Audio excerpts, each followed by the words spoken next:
welcome back, all you wonderful Tubi Dicers. Long time no see, my friends. It's been a while. It's been a few weeks, hasn't it? I'm your host, Daddy Tarzan, 82855 on all social media platforms. You can find me with these lovely people here, usually on a weekly basis. Usually. Sorry for the long break. We hope you enjoyed yourselves over the New Year's and the holiday break. Hope you got all the presents you deserved. Enjoyed your New Year's. Shared the good times with your friends and family. But we're ready to get back into it. It's been a minute, and I'm chomping at the bit here. Here with me is the wonderful cast of 2B Dice Adventures. If you would like to go ahead and get this cast roll started, let's go ahead and start off with Dr. Bess Rutam over here. Yes, hello, my name is Dr. Bess Rutam. Also known as Cymite on literally everything, everywhere. It's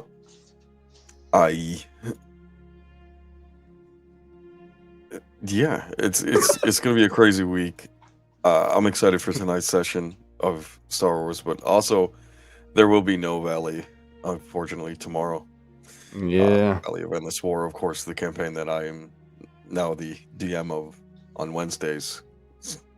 We don't have enough players to play tomorrow because people are busy. People have lives. Yeah. The bane of all GMs' existences out there. On to Dr. Kellen. Right? Onto you, bud. I'm Dark Kellen. I'm Eric. I'm playing Dark Kellen, smuggler, bane of all DM's existences. Thank you, Tarzan, for being patient with me. No worries, you're fine, man. Again, as you all know, always getting into trouble, so we'll kind of see what kind of trouble we can find in this session. Dodging death narrowly every fucking time. It's my dumb luck. That's really what it is. It's impressive, is what it is. And then finally joining us on the tail end after almost a year since you last played with us, I think. Back when we were running the Jewel of Yavin.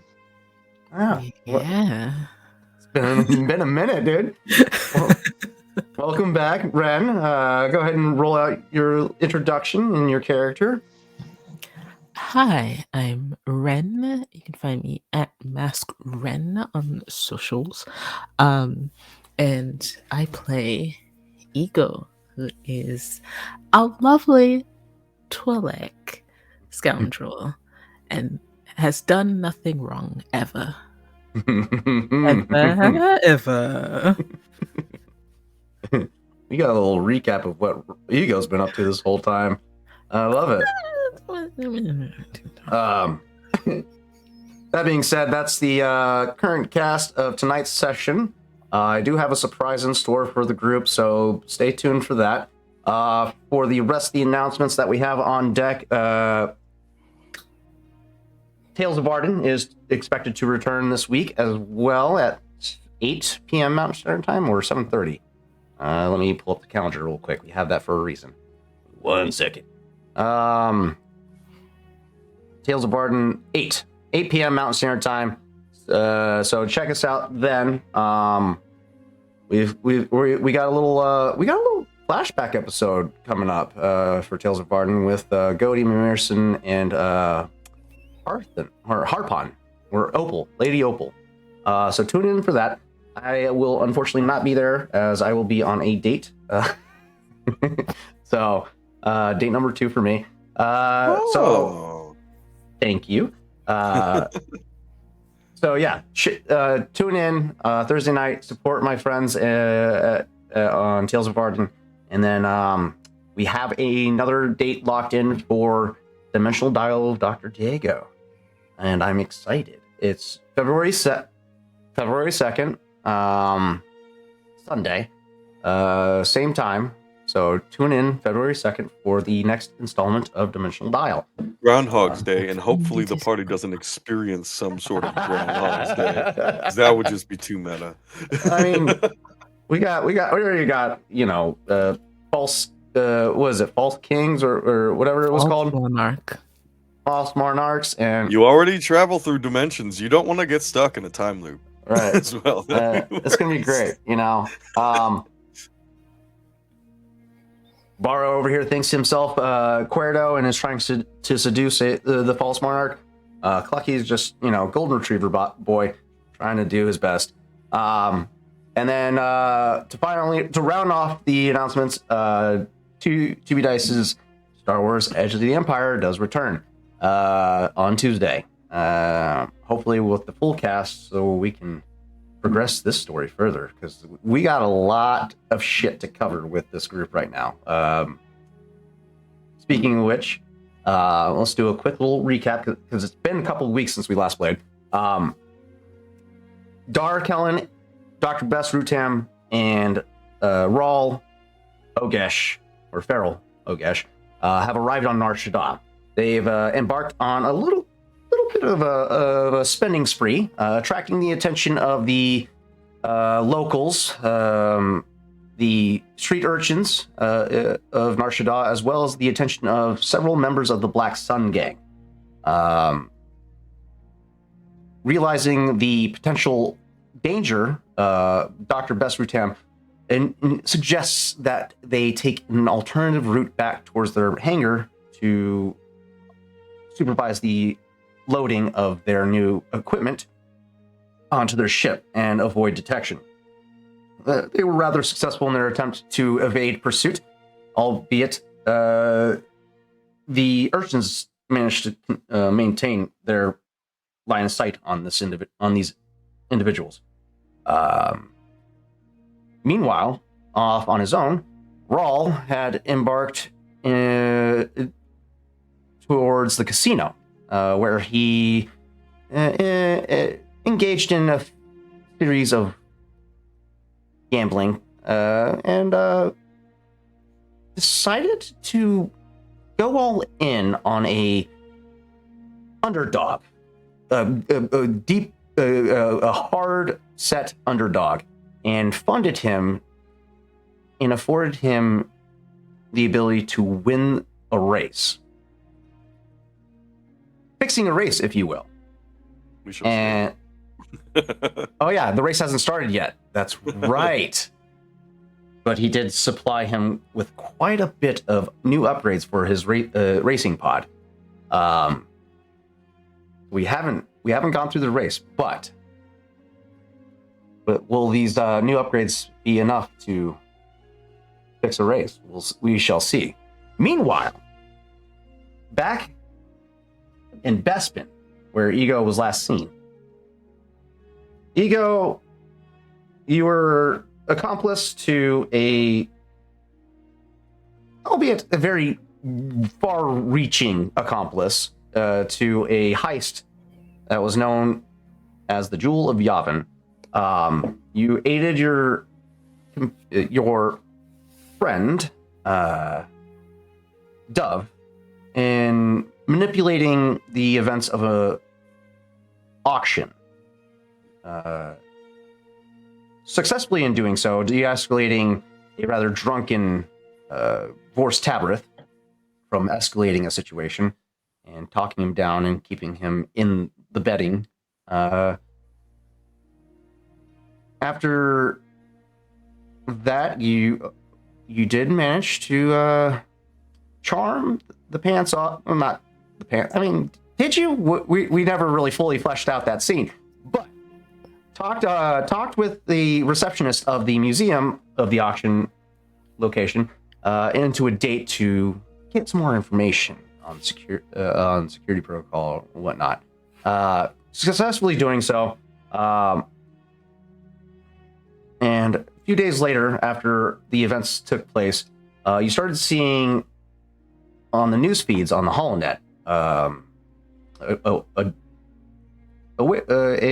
manhunt for several individuals responsible for the destruction, a terrorist attack in the Hollow Park, responsible for the death of several security forces as well as civilians that are at least viewed as civilians, as well as the being individuals being responsible for the theft of the Jewel of Yavin, a relic that was rumored to be unstealable, and also, actually, they wouldn't have revealed that it was the Jewel of Yavin because that is contraband. But they would have disclosed that a rare artifact has been stolen from the museum, and the individuals responsible are being sought after. Any known accomplices if you know of any known accomplices, turn them in. Seeing several of their faces portrayed on the HoloNet, you realized that you were in close proximity of these individuals and could potentially be fingered as a known accomplice. So you bailed. You got out of there as quickly as possible. Arriving to Nar Shaddaa, familiar stomping grounds, where you could lay low for a little bit, get lost in the sauce, gamble, charm the pants off a few people, and find some more work.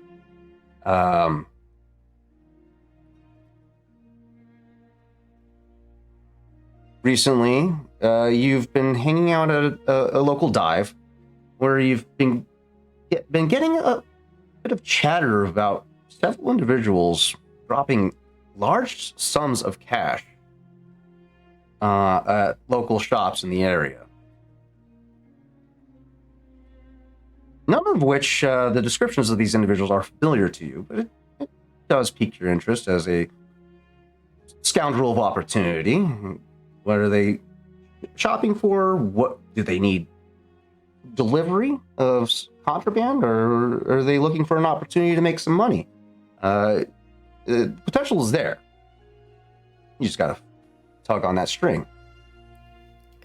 I mean, if they're being loose with coin, I don't see why some couldn't come my way. Exactly. With that being said, the crew of Core Atlas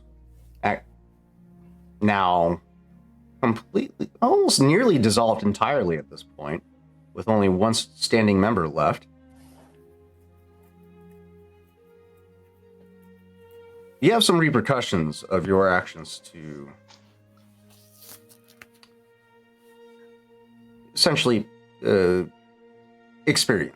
through, where the rest of this adventure is to be diced. We'll be right back.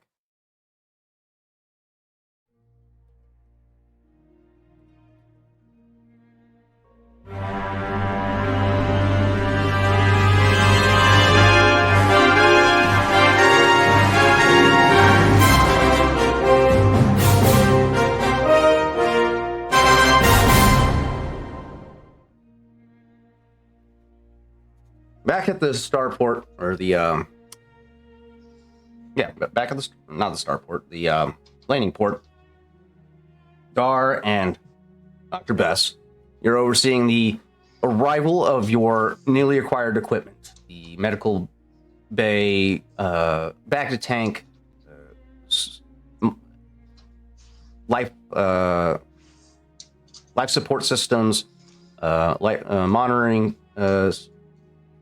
systems and whatnot, as well as the other gear that you've acquired. Go to do all that, I kind of pulled Dar aside. Dar, Yeah, what's up, man? We were followed just now. Would you mind having Scuttle sit on the landing ramp and and possibly even take up the planetary defense turret yourself?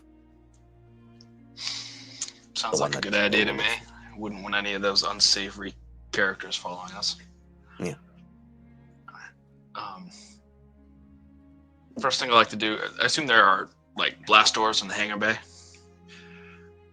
This is an open spaceport, so there's no doors per se. It's just an open landing port. Okay. So you're surrounded by other ships, and the landing port is quite busy at this point in time of the day. We can't close it off anyway. There's going to be people coming to and from the ship with medical supplies. Right. True. All right.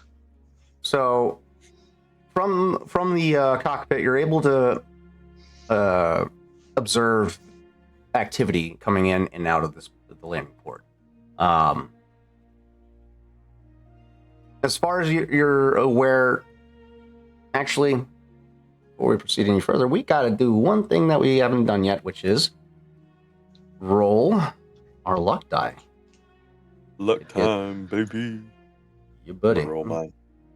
Hold on. New year, The table's hopefully not some up new yet. luck. Hold on. Want me to You present? Oh, you got it. Eric, you Oh, you got it? am I sure wrong? You got it on my Microsoft. There you go. There you go. All right. All right. Let's go ahead and roll those luck points for the day, if you will, my friends. Hey, light side. Looking good. Looking good. Come on, Dar. Hey, Yes! 2 lights ahead. Oh shit! This isn't going. New my year, way. new luck. All right. All right. And for Let's just run left. ego. Oh no, my VCX broke. Why did the VCX image break?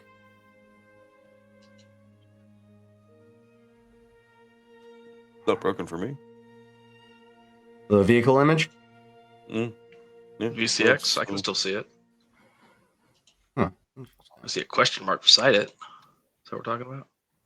Yeah. Oh, I think I didn't reveal it to you guys. Oh, it's completely revealed to you guys. Interesting. Very interesting. Ego, you got a roll for me, or do you need me to roll for you? Can you roll for me and also someone give me the game link? Oh yeah, that's right. Sorry, 1 second. It's fine. I was just like, I'm not in there. Damn it, he rolled a dark side point for you. Yeah, there we go. Man. All right. Ren, the link is in the private chat on StreamYard. Thank you. Sorry, I had to boot you for consolidation of the players or cast. Mhm. It was getting a lot at one point.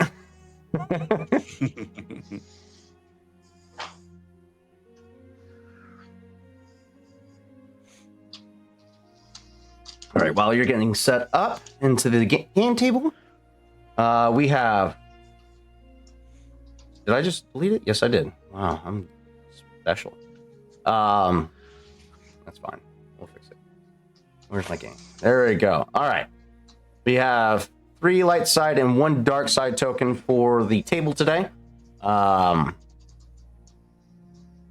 still got to modify your guys' droids after reverting them back to NPC status because they were getting a little powerful. But Scuttle manning the landing, the gangplank for the ship, observing the loading crew and maintenance crew that comes aboard to fix the equipment to your ship to make sure that it's properly installed and won't become dislodged during flight and whatnot.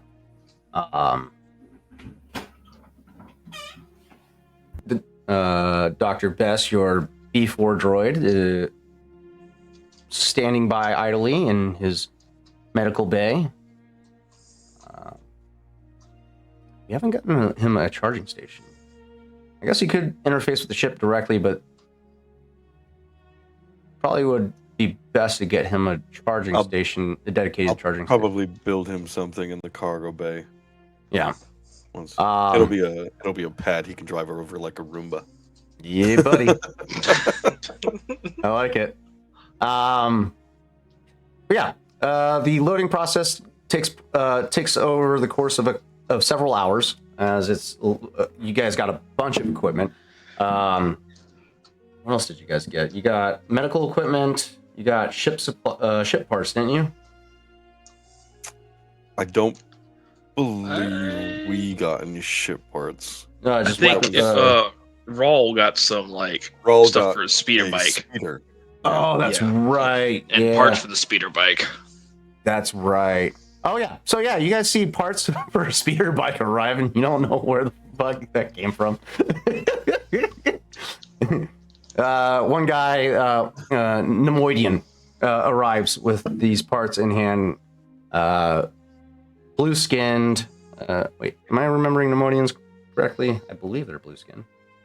I'm thinking of Duros, aren't I? Nemoidians are, I believe, green.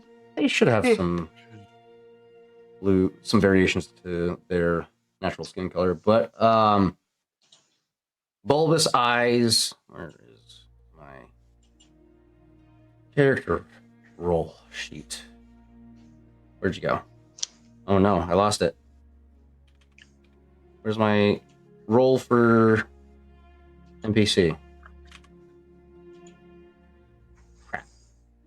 Moidian. Yeah, the Trade Federation race. Oh, yes, there we go. Gray skin. Yes, gray skin, Like orange. orange eyes. Yeah, they got orange eyes. I want to say equestrian irises. With, I believe it's like equestrian irises, or not irises. Pupils. The horizontal shaped pupils. Their pupils kind of like, they look like a Like a goat's eye. no, like a medical display for a heartbeat. Hey, what? Am I Yeah. remembering them incorrectly? Yeah, they're wicked. The Wardians, those are the Trade Federation dudes, right? Yeah. Yeah. You got that little like It's Yep. it's a squiggly line horizontal across their eye. pretty Interesting. much. I for some reason I was picturing like goat's eyes. But yeah, this individual arrives. I have ship parts for delivery. For a speeder bike. Where do you want them offloaded? Set those in the cargo bay down aft. Thank you. Got it. Are you the recipient? I just need a name for the order before I finalize. I don't even know who ordered the bike. Probably Rawl. Best Rutam you can write on there, or Doctor Rutam. The buyer is by the name of Rawl, and okay, we'll put you down, Dr. Best Rutam. All right, boys, load it on up, and the crew. These parts are loaded on a hover skiff, and they load it up without much complication. It's rather, it's pretty wide, a pretty wide skiff. So Scuttle has to like get off the gangplank in order to allow them to bypass. But they are in and out in a jiffy, and it's just you guys and the maintenance crew that's currently working on installing your maintenance medical equipment. You got about they would have gone to work on the back to tank first, as that's going to be the biggest and hardest project to install. That would have taken over the course of probably 3-4 hours, and then the back to reserves they would have installed a cabinet for, or a storage system for. With a direct line filtration system into the tank, so that way you don't have to manually dump out back of tanks into the tank. It just automatically fills. You bought how many tanks again? It was 2 refills worth in one tank. Got it. So I bought a large tank essentially. that Right, you got the will- back to will tank, refill it which is twice. And then I have the back to tank itself is full. So three charges essentially of it. got it. Pull the, Just so Back up. if we have to use it, we don't have to come back immediately to refill it. right. All right. So it's the old gear and equipment here. How much Bacta can a tank hold? I think it's 20 liters. 400 liters, it said? 400? Shit. Or, All right. yeah, 40 or 400. It said 4 something. Yeah. Let's make sure, because that's going to be a lot. I mean, that Bacta's not too expensive, but we got to make sure that we got the math right on that. Legal equipment. Tank. There we go. Medical. Back to leader. Back to tank full. Okay. Survival, security, tools, and gotta make sure. There we go. Medical. Back to. Where's the fucking back tank though? We got back to. Synth flesh. Equipment.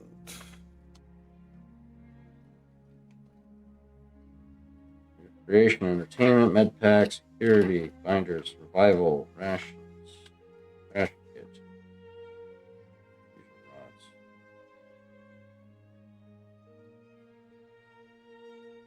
Back to leader and back to tank. I'm not finding anything on it. Yeah, they don't have any description of it. Equipment. Bacta as a whole is nothing short of miraculous, working on a wide variety of species and healing terrible wounds with little Yeah. to no scarring. Commonly used in large tanks and for total immersion. It can also be administered in pre-treated patches, injections, portable pouches, and even through direct consumption. It's just- Full-size Bacta tanks are rare outside of major installations. Some ships often have portable tanks, and most medpacks and kits have Bacta patches. Provides greatly accelerated healing rates, as described on 220. Okay. So 1 liter is 20, and 4,000 is 20 credits, and 4,000 credits is the tank itself. So So 4,000 would for a full tank. Okay. And then plus the inflation rate, or the mhm. which I sold it to you for. So it's probably 20 liters, yeah. Yeah. What's the rarity? It's 2. 2. So it would have been times 2. So 8,000. You spent 24,000 on it. That's right.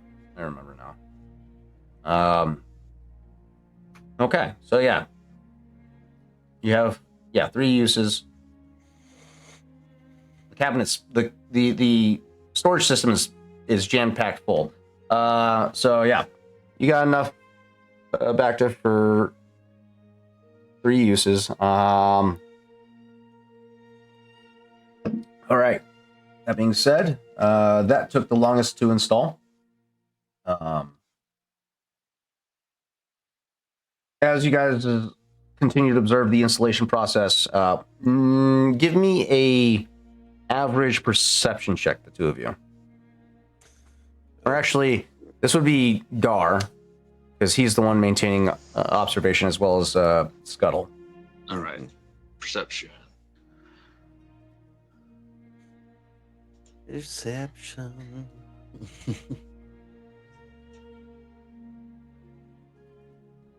Two Nice. successes, 2 advantages. Good. Scuttle fails. I don't know why he's not known to you guys. My bad. 1 second. There we go. Complete.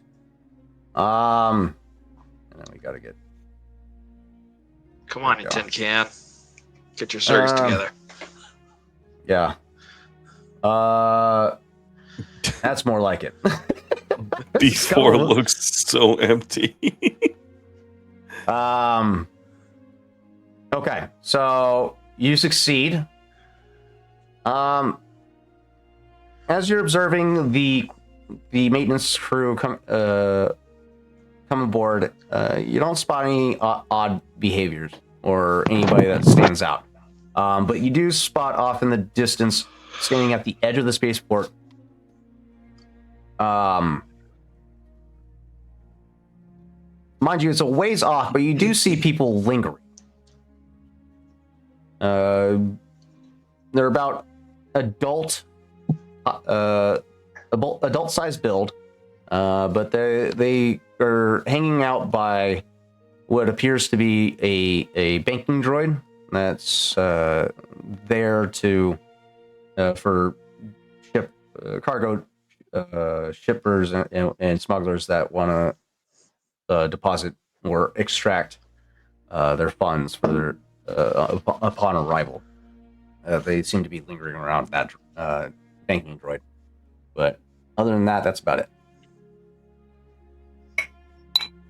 Okay. I will point this out to Scuttle and just tell Scuttle to keep an eye on him, and I'm just going to make my way to the nose turret and power it on, but not do anything with it yet. The nose turret will be accessible from the cockpit, so you're already there. Okay. Roger. Scuttle responds, and you guys continue to observe. The process continues as they begin to wind up with their final installments. It's about rounding up to about a 6-hour process after everything's installed. Let's get a roll from these guys real quick. Hard roll as they are quite a ways away. Okay. All right. I have them. They weren't supposed to be visible, but oh well.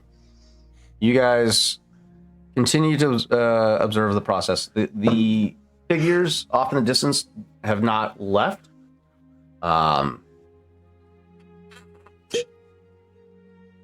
But the installation team has finished up, collected their. Actually, they would have gotten paid by the provider. So they give you a final adieu, and they disembark your ship and make for their. As the main person is leaving, the one who was helming the bringing of the supplies onto the ship, I'll give him 200 credits. I'll say, please buy yourselves and your friends a drink on me. Thank you for your work today. It's kind of you. Thank you. We certainly will. Have a good evening. You as well. The crew just leaves from the landing port, and you watch as they pass by the people hanging out by the droid, and they seem to. There seems to be, like, from a distance, some sort of interaction between the two groups. The maintenance crew trying to avoid them, but the other group continues to be it seems to be a little pushy, but nothing develops from it, and they press on, and the crew retreats into the distance. What is your guys' plan? Is the dock master within view? He's at the shipyard master. Yeah, the port master is going to be at the. You guys would have passed him on the way to your ship, but he remains closer towards the dock, or where the bridge and the bridge and the dock meet. So he's further up, closer to the individuals by the banking droid than anything. Does it look like he's colluding with them, or? No, he's minding his own business, observing the process of onloading and offloading cargo and equipment, directing custom workers, custom inspection agents towards any possible oddities that he deems worthy of inspection. And But in so on. order to reach him, I would either have to go over there myself or send some. Correct. Yeah, he's got a lot on his hands at the moment as the dock is becoming a little more busier with incoming traffic at this point. No. Okay. I'm gonna get on the horn. Before come in. If I remember correctly, you still haven't changed his. I haven't had the time. No, he's a snarky son of a bitch still. Yes, exactly. What do you need, boss? I need you to come to the off ramp, and I'll speak with you there. I'm coming right to you. Anything you need, I'll be there in a jiffy. Thank you. That'll be all. By jiffy, this droid moves excruciatingly slow. He's very slow. Before descends down the gangplank or the ramp towards your location, whirring with excitement as it awaits your further instruction at this point. Yes, I wonder if you could go and speak with the dock master and have him come over to the ship to speak with me. Oh, Dock Master, yeah, I can go grab him for you. Anything in particular, or would you like me to keep it as subtle as excruciatingly possible? Just say this exactly. My master wishes for you to come speak with him on an urgent matter. Understood, boss. I'll tell him that the great and wonderful Dr. Best Rutan is in. Just exactly what I said, thank you. Understood. Anything for you, boss? I love this droid right now. I'm never going to change him. I'm never going to change him. I'm never going to find time to do it. Obnoxiously praise, positive appraisal for you and everything. But yeah, you watch it'll just be one of those things where every once in a while he'll get so annoying that I just switch him off. You know, Doctor, I met a really annoying droid once by the name of Claptrap, I think. Something like that. Similarity is remarkable. To be fair, I kind of ripped his personality off Claptrap.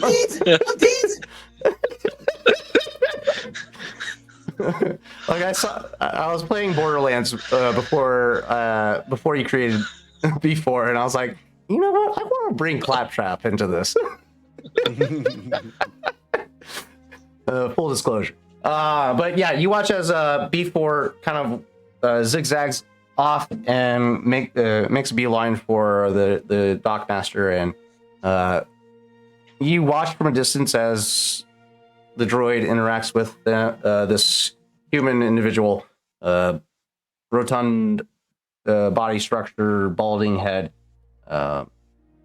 And little do they know, most of my credits are on the droid right now in the hidden compartment. Right. This is like a double fake where I send all the credits actually we have out to read them. You watch as the dock master appears to become agitated during the interaction with B4. You get a sense that this guy probably didn't exactly stick to the script, but you watch as B4's head or ocular unit rotates into your direction, and you can identify it by the glowing red light off in the distance that I just give a faces you. subtle nod. And the dock master gives you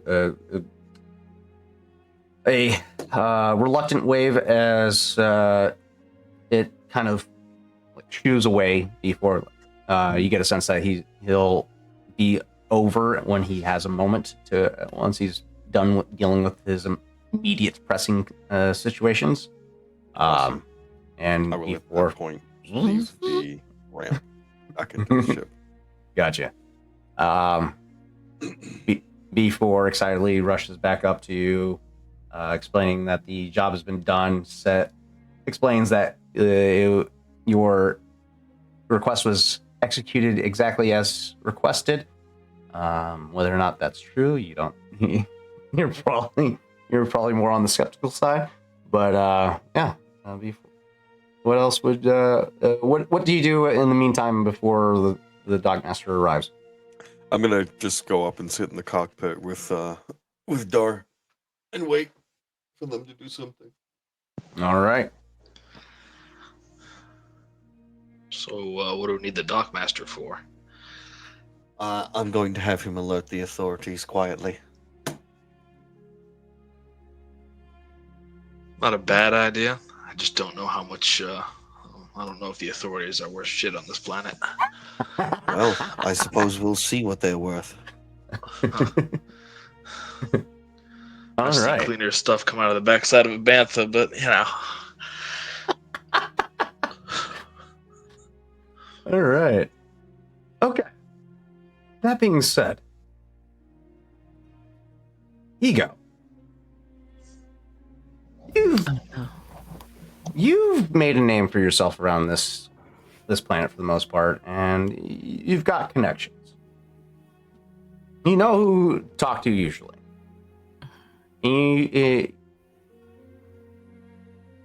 You've got friends in both high and low places, and it's at this point in time, as you're sitting on the patio of this dive that you're at, a group of kids come rushing up to you. You recognize as one of these individuals, rather ambitious child, Zabrak child, tattoos across the face, crown of horns, albeit dull, as he's still maturing. The horns will become more and more pronounced. But this kid has potential. He's got the ambition, he's got the drive, and he's got some level of skill. And you've observed him pickpocket a few people here and there, probably at your request a time or two. Davin. You know him by the name of Davin. And he rushes up to you. Ego, I got something big for you. We've been following this guy for a bit. I don't know if you've heard whispers, but these two cats have been dropping major loads of cash all over town. I think we can probably swindle these guys with something. If you're up for it. Dad, you know you're one of my favorite Zabraks. Really? Of course. I wouldn't lie to you. How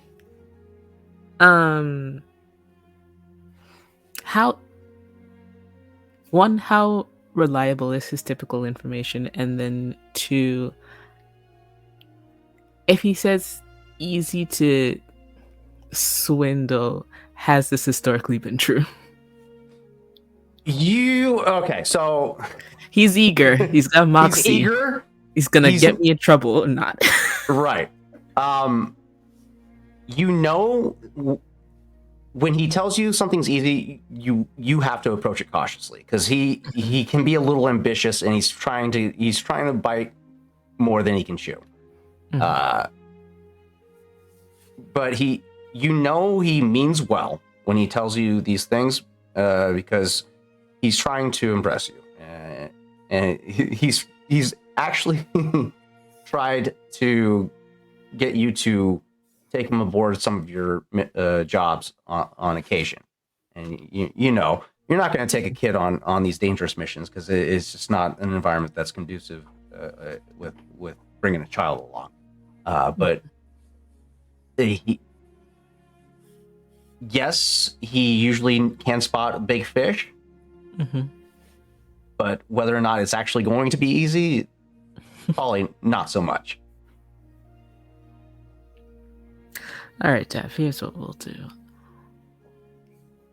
Bring me to your big fish, and I'll have a little look and see if it's something worthwhile.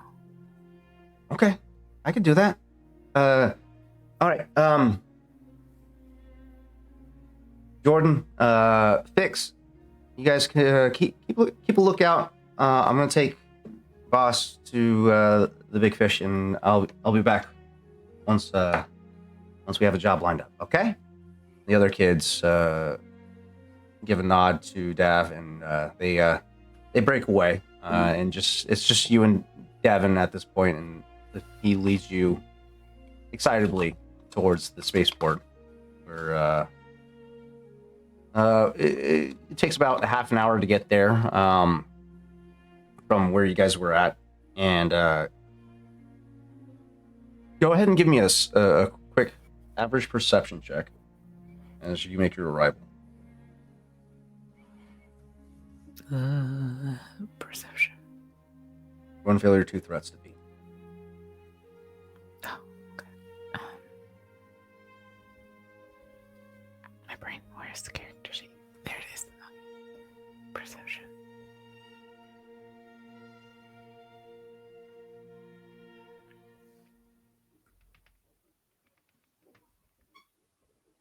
Average.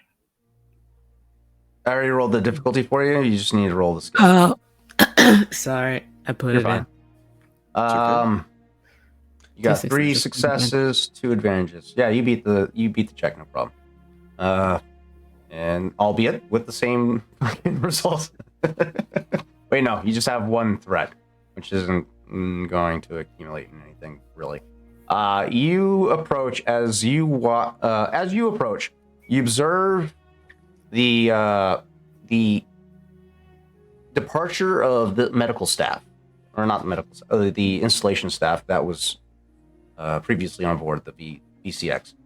You don't know that they were on board the VCX, but you observe that team leaving. As they're leaving, you see these obvious thugs harassing these individuals. Hey, what were you just working?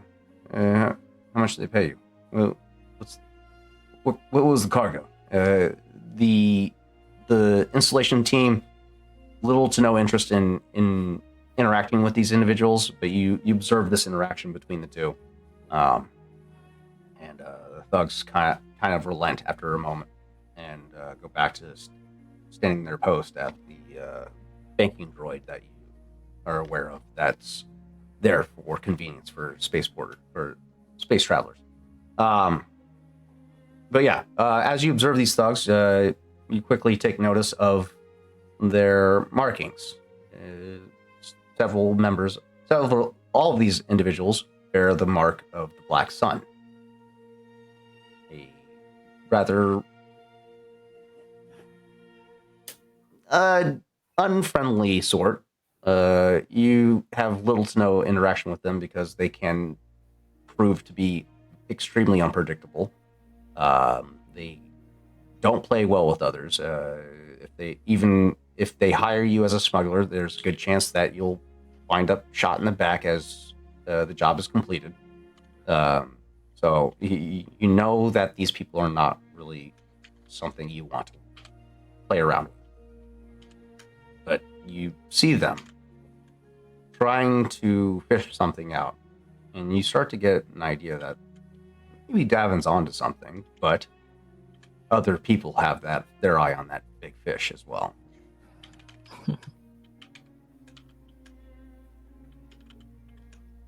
All right. They went. I think I saw them go to the third pad on the right.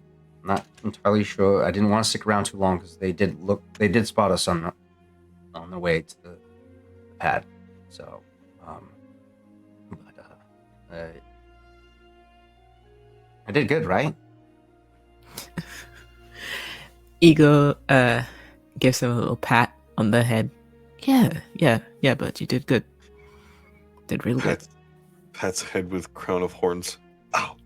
They're just stuffy little ones, though. They're stubs. They're stubs. nothing bulky yet. All right. There's a very much a very accomplished smile or demeanor for Davin as he gives you a reassured nod and waits expectantly. So, do you want me to assemble the rest of the crew, or should I? Should we wait? Wait a moment. Let me feel these people out a little bit. All right. And with that, he gives you a thumbs up, runs back off in the distance. Probably going to stick around the area and continue to watch you, more than likely, because that's been the usual case. Because he wants to be help. Anytime he's directed you to anything, he's always in the area, even if you tell him to go back to his friends. So, yeah, it's just you at this point in time. Let's see. Go ahead and roll me are you actively trying to stay away, out of sight from these individuals, or are you just perusing naturally? I think I'm not going to make myself like suspicious. I'm just going to look like I'm, just passing through the spaceport, but I'm trying to like get an eyeful. Because Okay. I think we just did a bunch of upgrades. She's checking us out.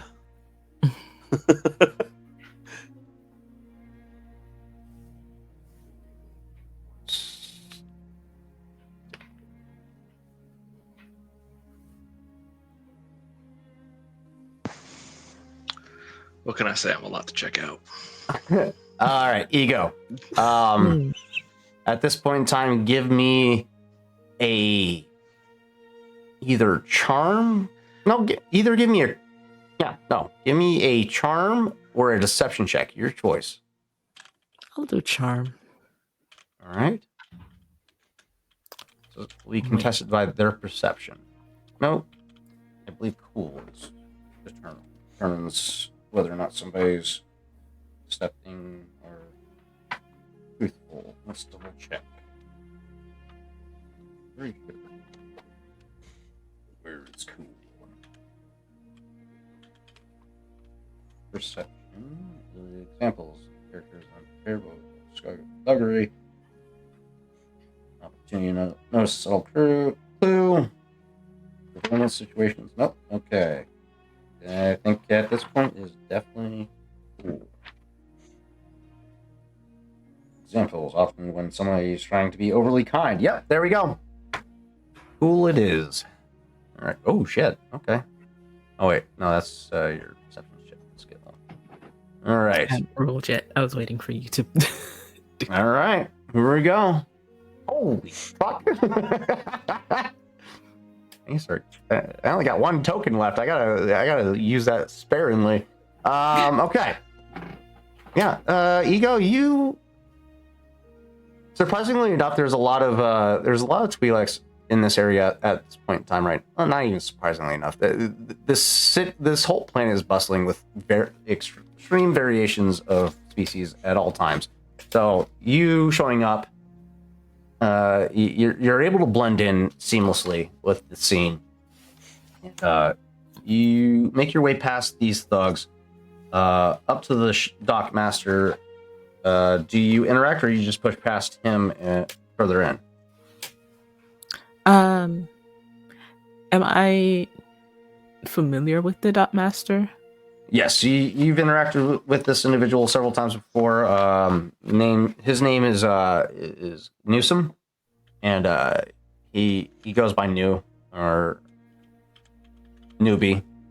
New or Newbie is I think would probably be one of your nicknames for him. But yeah, Newsome has been the dock master for several years now. You are very much aware that he is willing to look past certain shipments should you grease his palms a little bit. So you know he's not on the up and up if the money's there. So whether or not that would also entail information, you don't know. I mean, actually, you would know. Mhm. You would know that if you give him some money, he'll give you any information you want. But the price has to be right. Okay. Approaching the dock master, Ego will go. Newbie. How's my favorite dock master? Ego, right? Of course. All right. It's good to see you, man. Long time no see.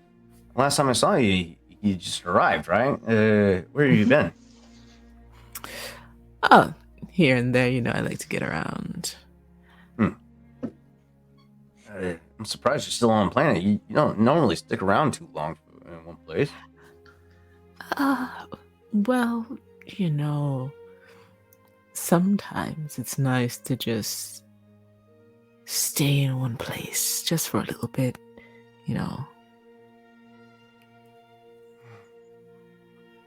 Yeah, until, the weather's a little cooler. I get it. See, we understand each other. And Ego will reach into his pocket. So, I just have a bit of a curiosity. Eyes locked in Yeah. on your pocket right now. What, if anything, I mean, I'm not really trying to beg for too much, but what can you tell me about these new folk, the one who've been splashing out a bit? Yeah. All right, let's not beat around the bush here, Ego. You know what I'm looking for here. Yeah, I know. I like when people are consistent. Just don't be obvious about it. Just set it on. He points over. Set it on the podium over there. Ego does a bit of a stretch, like, as you wish. And I'm going to lay.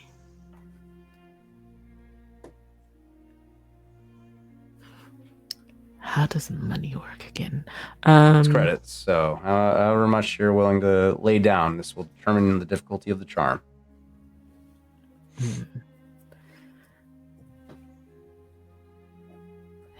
Doing maths. I'll put down 500. Okay, you set down 500 credits on the podium next to you. Newsom observes this, gives a little squint, just does a little mental math in his head as he counts it out from his position. Go ahead and give me a hard charm check with 2 boost die.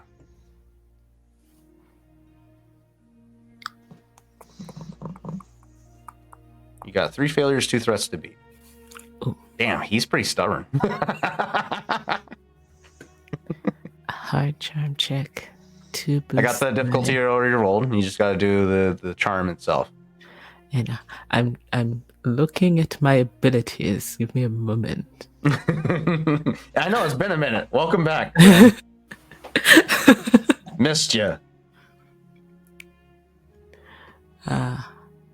May add. Charm is under social skills. I know, but I'm a special little egg.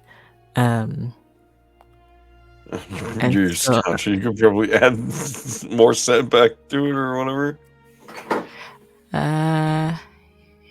Okay, I'm going to my passive overwhelm emotions. Ooh. Whoa. Cool. Okay. What does that do? So I can add a 1 second. Hold on. I can add a force die. And if I get light, it'll add positive, and dark will add negative. So it could go either way.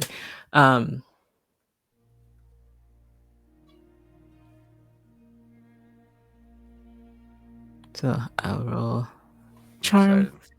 This. 2 successes, 6 advantages, 1 dark side. So 1. Okay. So using using a force ability to charm somebody. That's right. That's right. Okay. Let's take a look at this force ability real quick. 1 second. Influence. The character may attempt to guide and shape and even twist thoughts and feelings of it. Okay. Special rule. No. So it's under force sensitive exile. Force sensitive exile. Okay. That's what you're using. Overwhelming emotions may add a force die per force rating to charm, coerce, or deceit checks. Dark side add and light side add success to some checks and failure to others. Okay. So I think I gave myself a failure. Hold on. You haven't given yourself a force rating either. That's the problem. Oh, it's 1. I have 1. Force rating. You have force sensitive exile. You haven't purchased another first rating yet. Okay. You got 3 abilities: influence, move, and exile. Oh, influence, move, and sense. So you have 4. Shit.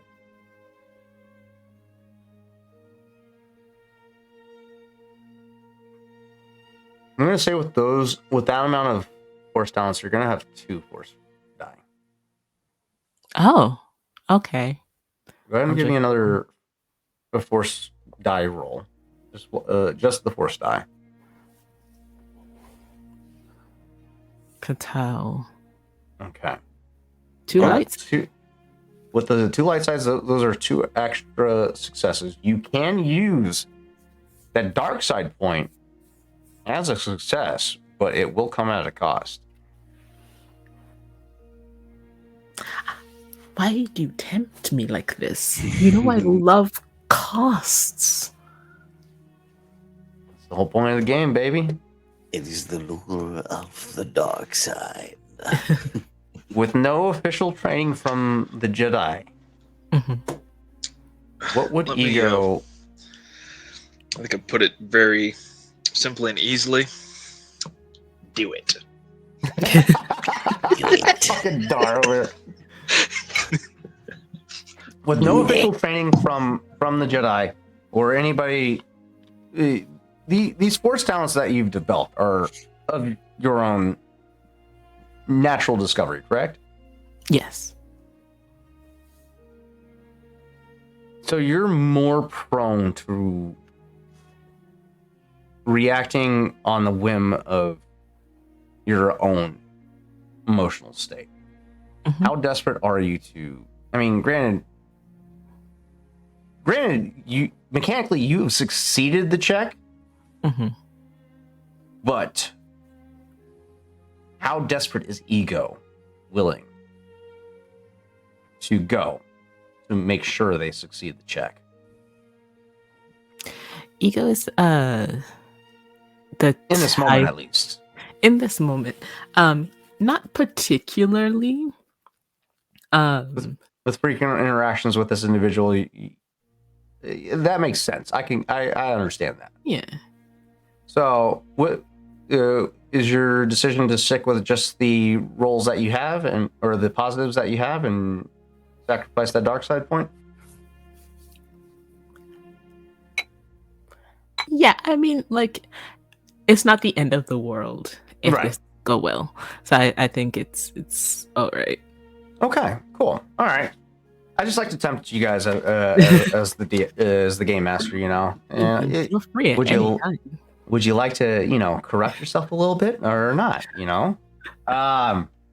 So yeah, with that, you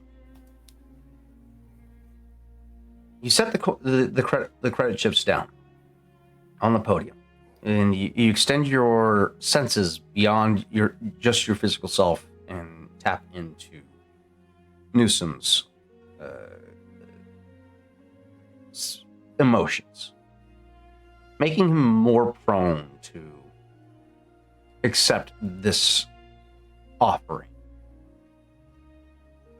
You were immediately greeted upon this connection with some level of reluctance, but with your influence, you feel as this reluctance washes away as he realizes you've been a good friend and you've contributed more than on one occasion. He takes that into account in this moment. All right, you know what? You've been good to me. It's landing pad 3. They've been they seem to be dropping a lot of cash around town. Apparently, How many? there seems to be 2 currently. I remember 3 at one point in time. They got a couple of droids with them too. One of them's annoying as fuck. One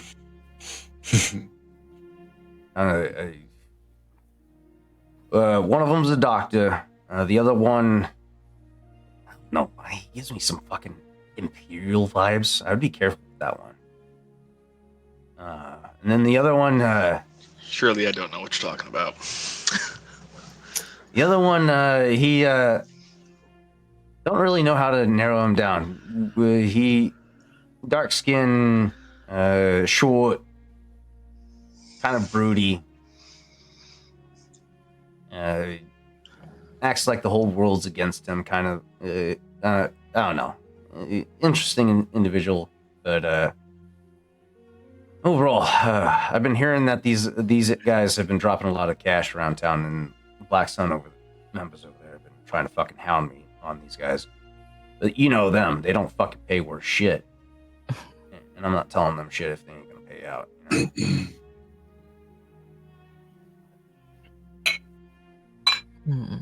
And ain't trying to end up with a blaster bolt in the back either. No, we wouldn't want that. I got the authorities on standby just in case, but landing pad 3.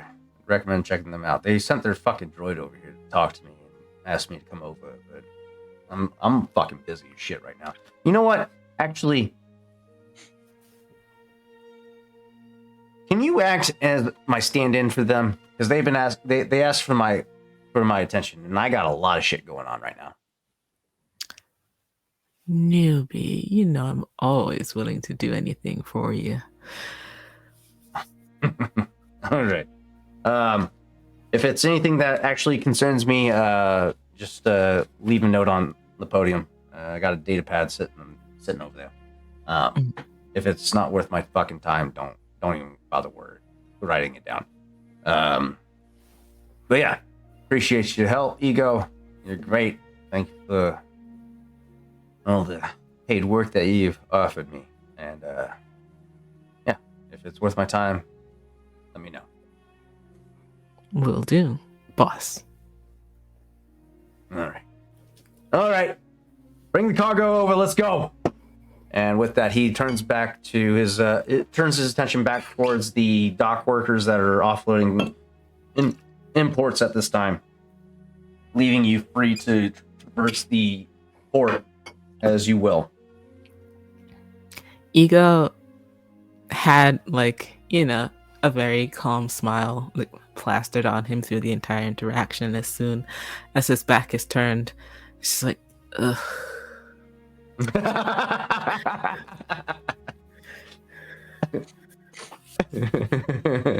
All right, you make your way to landing pad 3, where as you arrive, you take in a VCX series freighter. Impressive. You don't see too many of these days. The last notable ship was the Ghost that you are aware of. But as you observe the ship upon arrival, no auxiliary ship in the back that you can see that would identify the ship as the Ghost.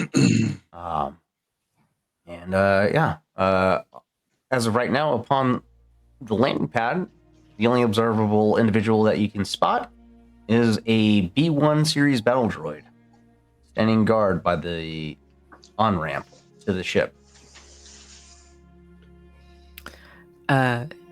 Ego will approach the droid, and this ship doesn't look familiar in any way.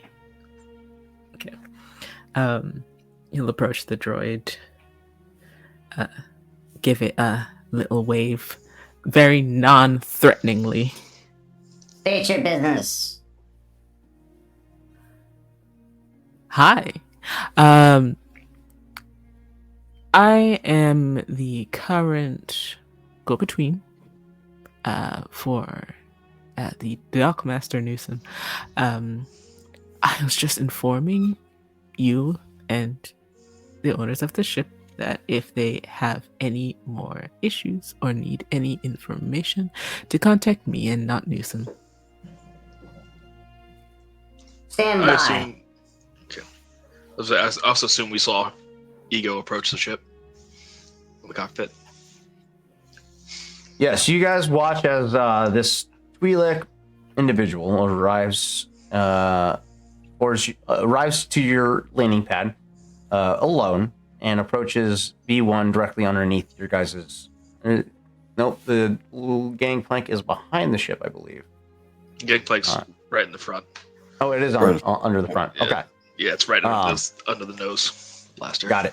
So yeah, you watch as this, and you can still probably observe Ego directly underneath the cockpit if you lean forward and over the console and whatnot. But yeah, Ego is currently interacting with Scuttle, and you immediately are hailed over the comms by Scuttle, informing you that Dock representative has arrived. You want me to go down and speak with this one, or Let's go together. I don't trust anybody who's better looking than me. all right? Wait, how do you feel about me? Doctor, I trust you implicitly. Now you're under threat. Amazing. All right, the two of you make your way down through the ship down towards the loading ramp. There before you is Ego, a Twi'lek individual, confidence in stature.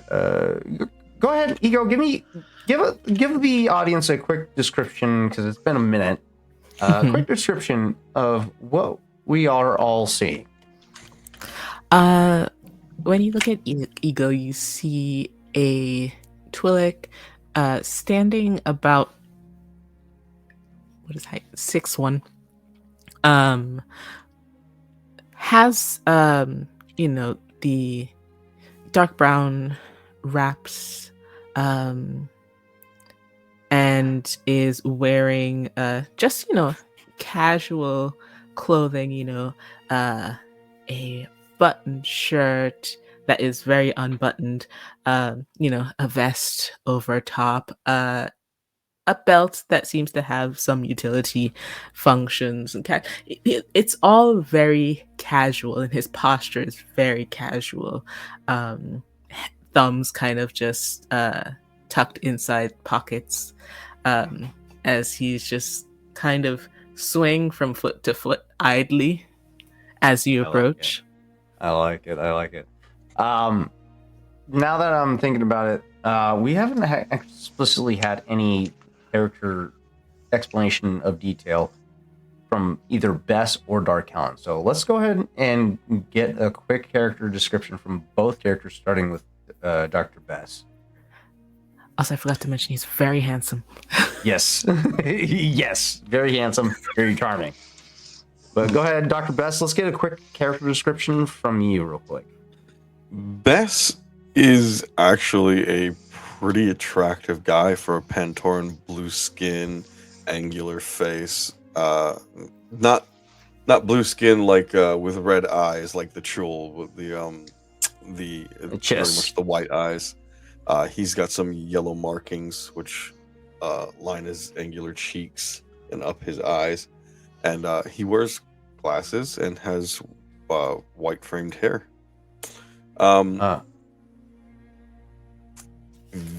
He wears like leathers with like he's got backpacks and all manner of equipment coming off of him for medical purposes. Ego, go ahead and give me a knowledge check real quick. Let's go with Xenology. Average difficulty. He's not an unattractive guy, Dar. Yeah, I'm not saying he's unattractive, just not nearly as attractive as me. Everybody's attractive in our eyes. Ego. 3 success and an advantage. Yes. Ego, you were very much aware of the Pantoran culture. The markings on Pantoran signify their cultural status. Dr. Bess Rutan, it comes from a very long line of money. Long line of money. This dude is fucking loaded. Feel As my far as heart you can flutter. tell. Just from a physical standpoint, this dude is fucking loaded. The tattoos signify political influence as well as a cultural standpoint of money.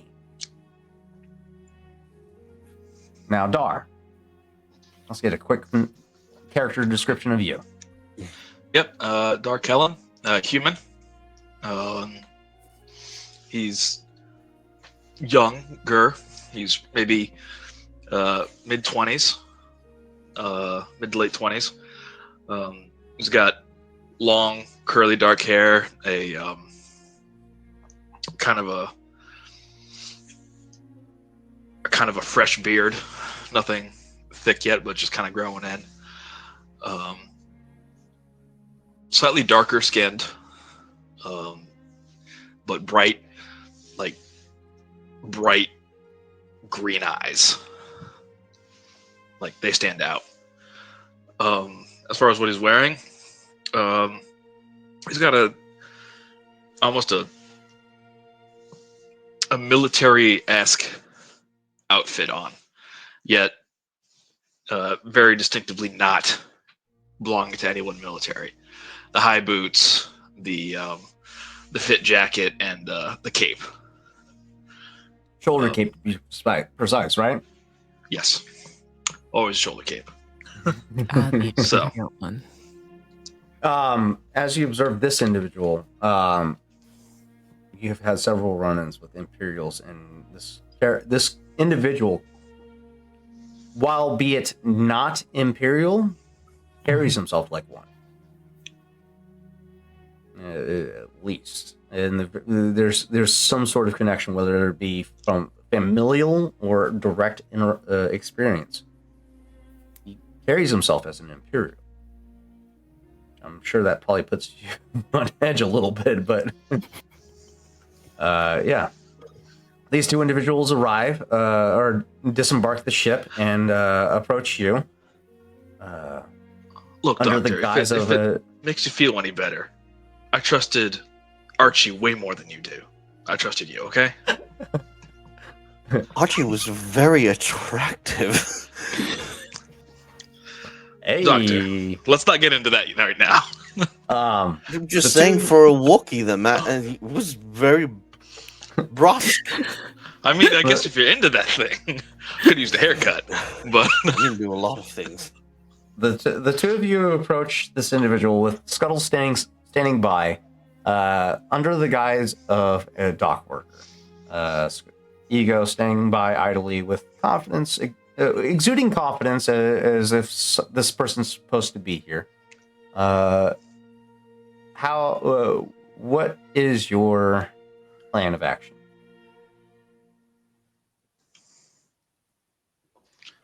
I guess as we approach and kind of clearing out our conversation, we'll stop the conversation.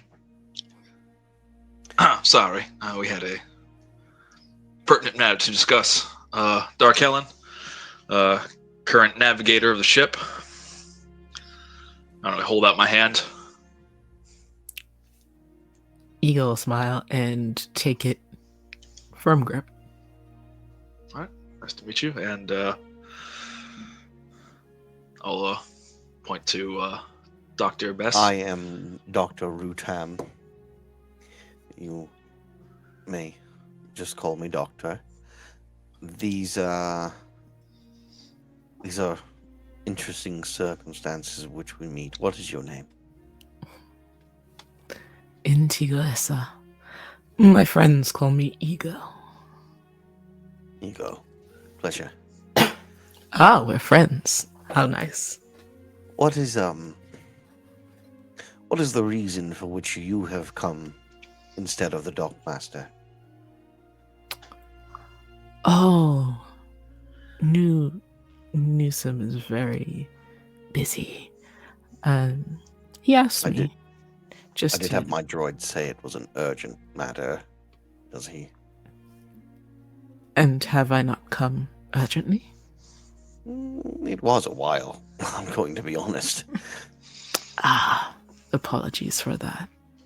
But I'm here to attend to anything you may need, and if it's above my standing, then I shall report back to Newsom. And I'm I sure he'll attend understand. urgently.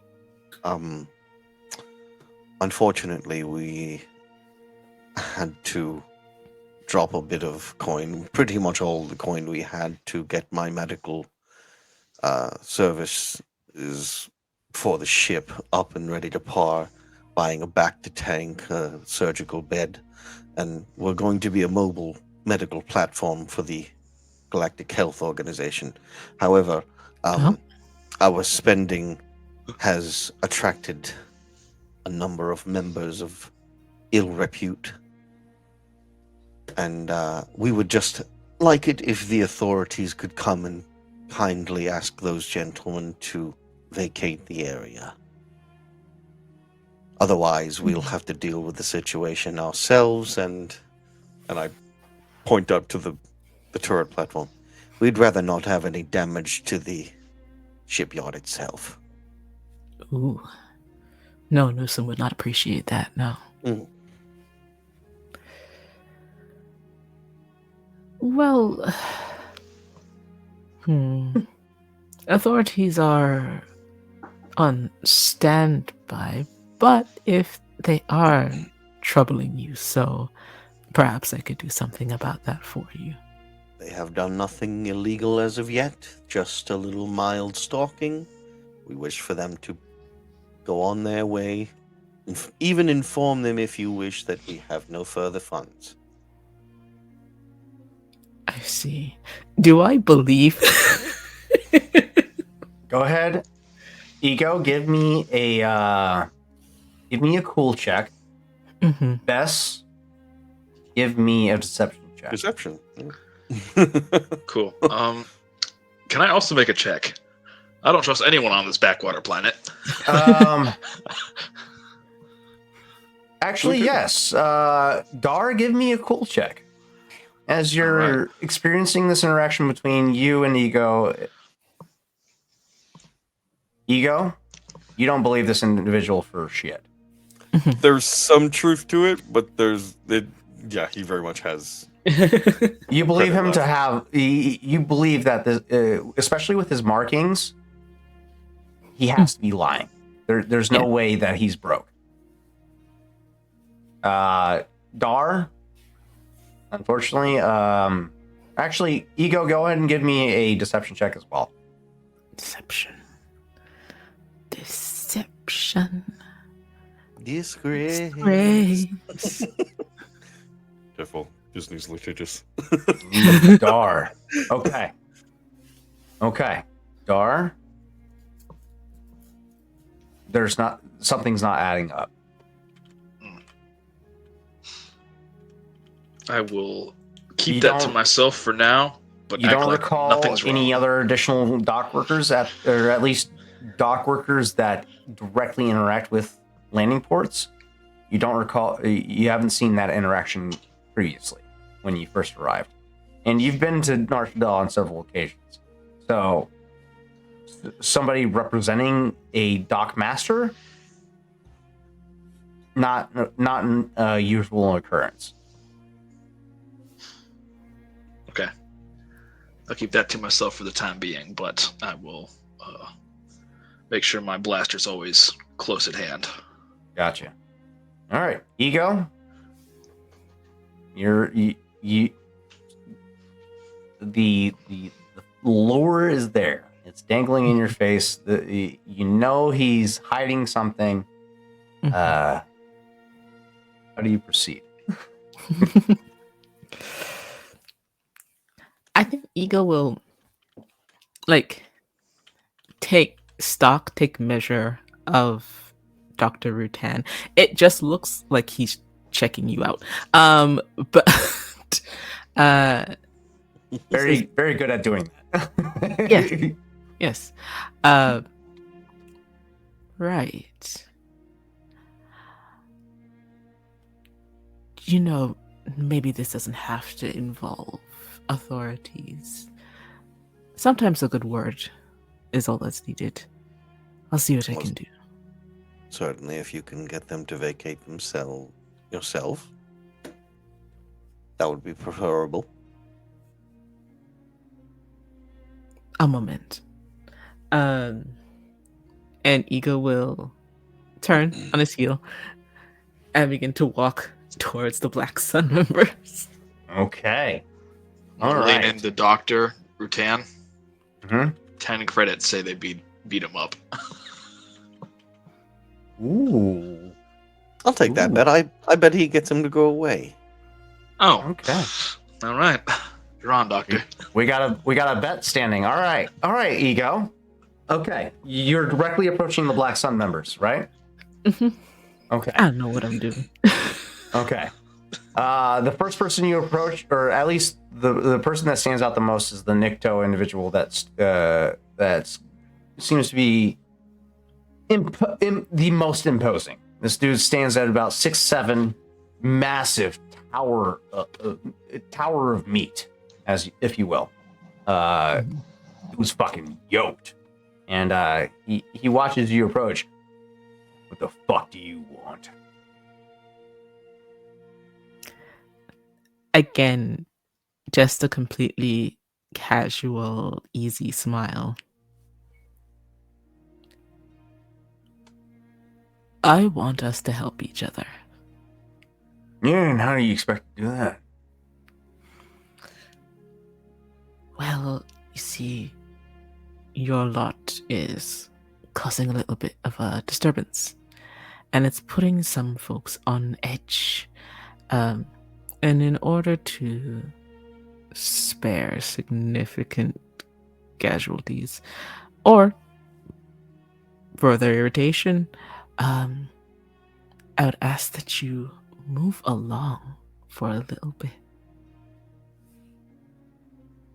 And give up the biggest fish that we've seen in quite some time. Oh, there's always bigger fish in the sea. Yeah, but they usually tend to be protected by the huts, and these people don't seem to have any affiliation with the huts, so.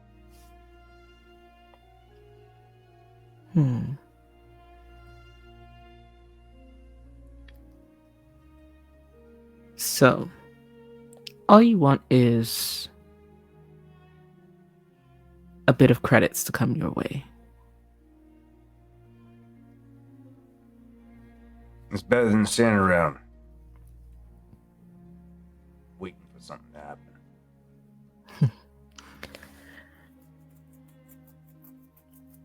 What's the number?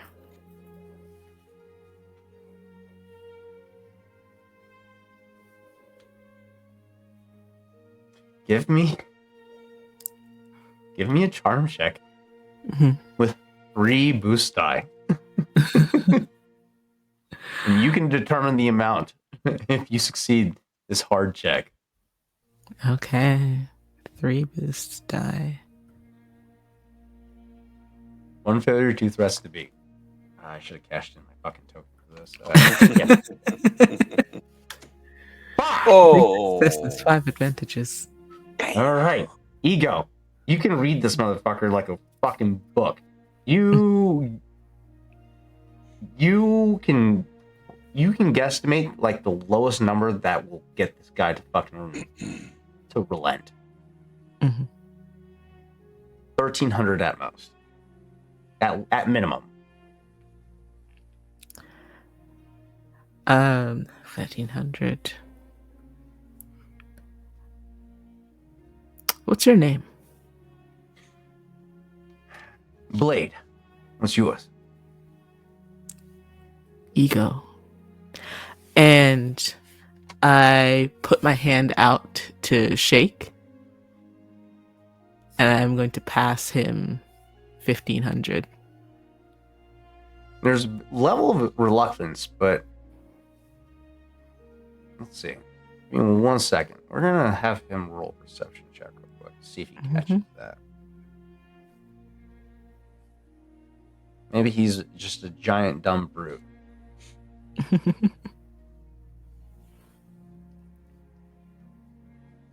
He succeeds. Okay.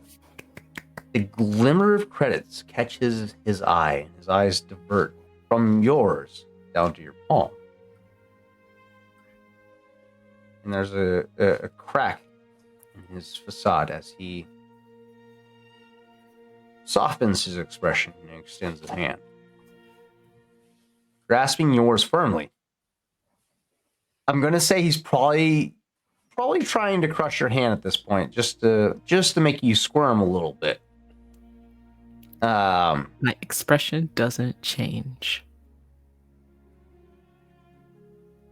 But once those credits hit his palm, his fingernails scratch across your palm as he fingers those credits into his own hand, and he retracts. DM.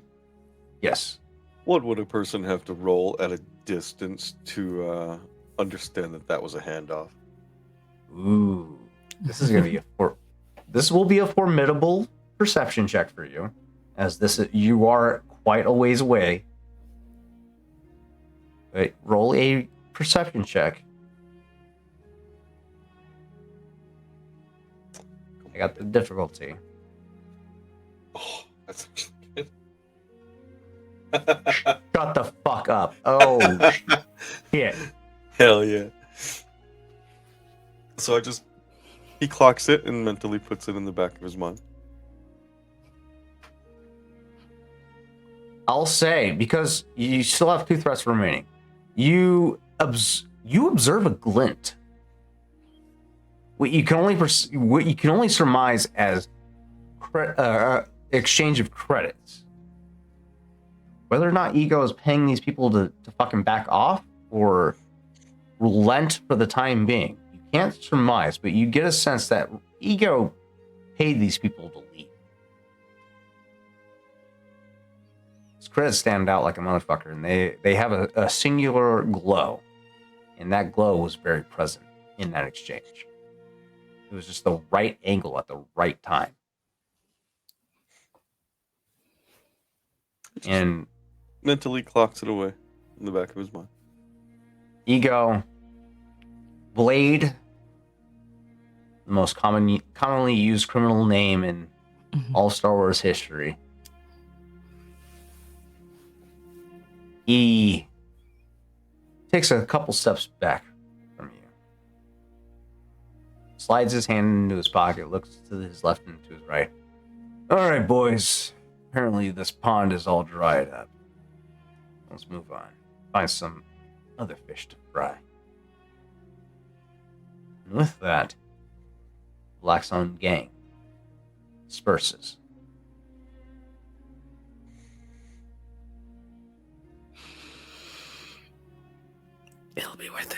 It's so much pain losing that money. Oh, 1,500 credits retracted from your income. oh, listen, it hurts so much. I've spent 2K and had nothing happen good to me. So far, yeah.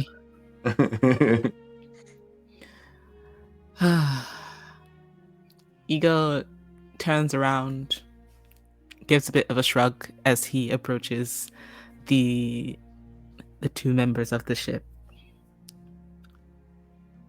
Well, As Ego approaches, I will hand Dr. Best 10 credits. I take the credits as a little sly. And I has his hand on his chin as you approach.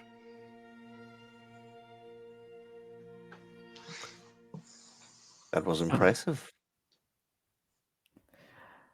I try. They shouldn't be bothering you for a little while. How much in the hole are you on this one so far?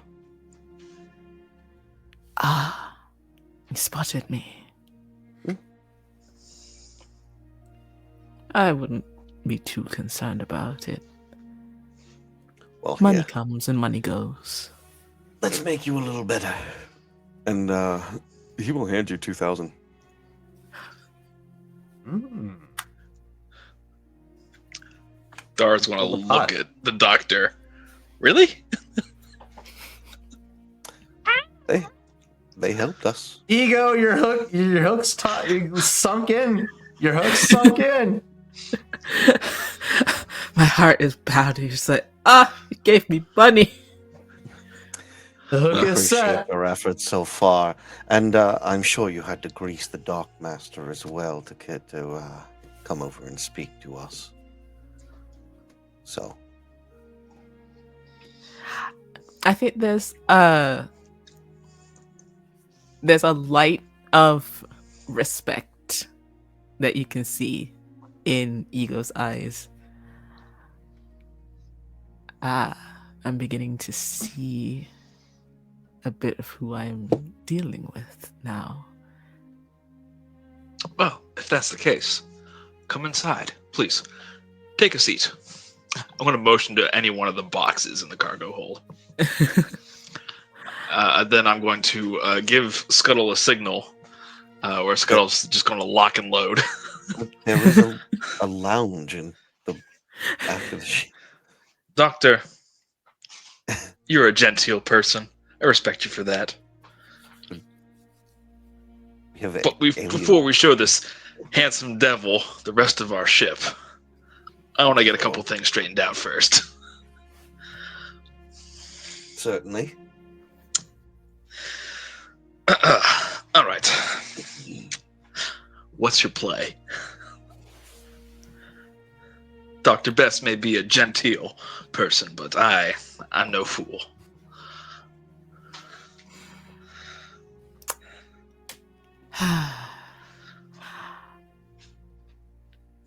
I'm in the business of moving things around that people may or may not want to be known or noticed. Whether that be items, whether that be money, you know, it is what it is. And I People? don't... Oh, you wound me. Every so often, maybe people. When the credits are right. No. No? I respect that. Well then, Ego, it seems we're not so dissimilar, you It's and at I. this point in time, Bess, I need a fucking xenology check from you. Average difficulty. Sure. Take it off this watch because it's hurting my wrist. No problem whatsoever. 3 successes, 1 advantage. Ooh, shit, you are smart. Fuck. And Average difficulty. Let's go ahead and roll that. I don't have any points in that either. You know that Twi'leks have a history of constantly being suppressed or subjugated. You get a sense, whether it be racially motivated or specially motivated or direct experience. The thought of moving people is extremely offensive to people like Ego. It's so many people who venture far from their home into the Rim and then forget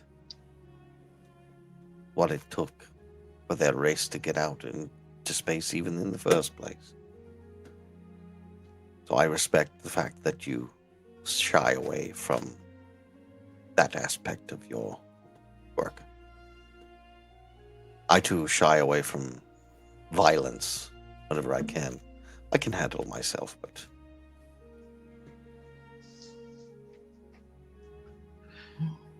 I appreciate it. Everyone has limits.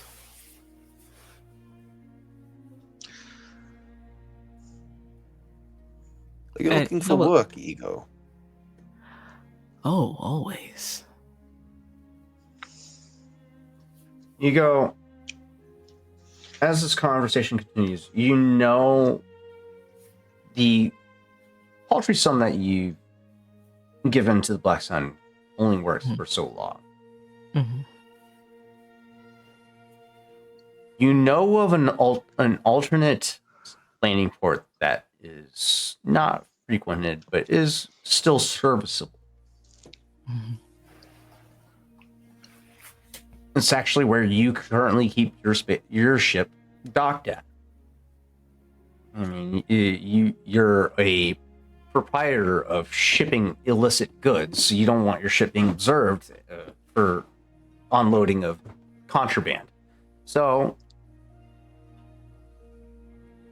do you continue to conduct business on a extremely observable landing port, or do you direct these individuals out of the goodness of your own heart, if you will? My heart is large. I don't know what you hesitate for. You know you only have so much time to work with, so Mm-hmm. how do we proceed from here? I will say, before we get too far into this, as you have been so generous in recouping my costs, this spaceport is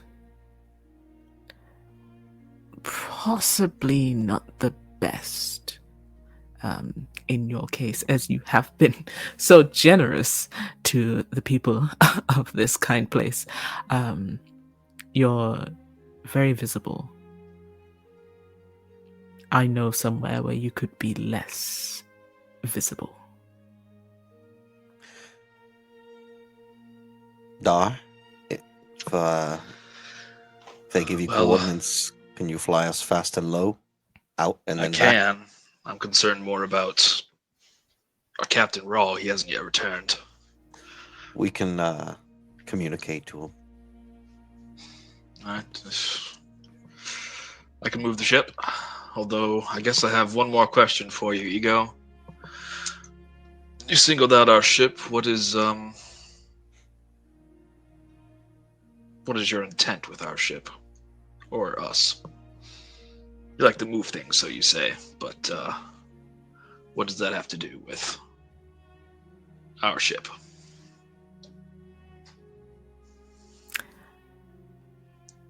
It's not particularly your ship, it's you all. I am an eternally curious individual. And my contacts, eager as they are, did well to inform me of the comings and goings. And I just wanted to And see what amounts the we were Oh, throwing around. well, yes, little bits here and there. We don't have to get into the details.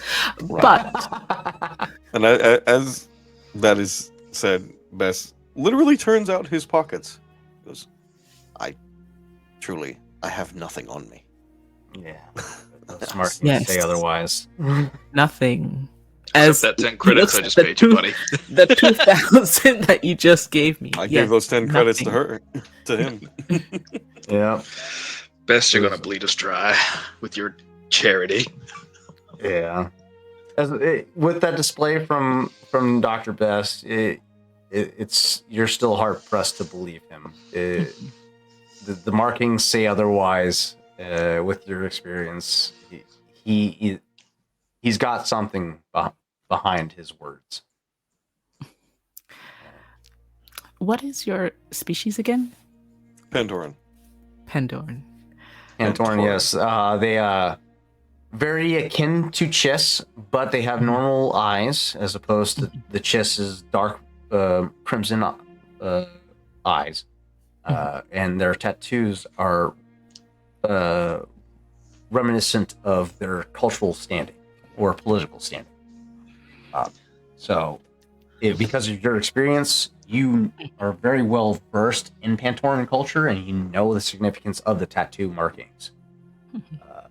So that's why you're not very much inclined to believe Rutam's disposition of I'm broke. I find it so interesting that a Pantoran such as yourself should come upon such hard times, Doctor. Well, you're probably attributing something to my markings, yes? I'm familiar with the... Yes. Unfortunately, I am on the outs with my family. I chose a life of service and duty to others, and my father wished another life for me. So, I was cut off. I make a fair wage as a doctor, Galactic Health Organization, but Yes, on your mobile surgical ship. I'd actually just finished up a long-standing contract and got paid out. So I need a charm check from Dr. Rutam. 3 boost die because you are telling the truth. You are, in fact, cut off. Those are set Yeah. like this. There we go. What's the third? No, Doctor, I was going to ask about it, but You're telling the truth. Ooh, You I are guess cut that makes. off. And you personally are broke, so that would attribute a 3rd boost die. It's not great. Just 2 successes, 2 advantages. Ego, you can contest that or with a cool check.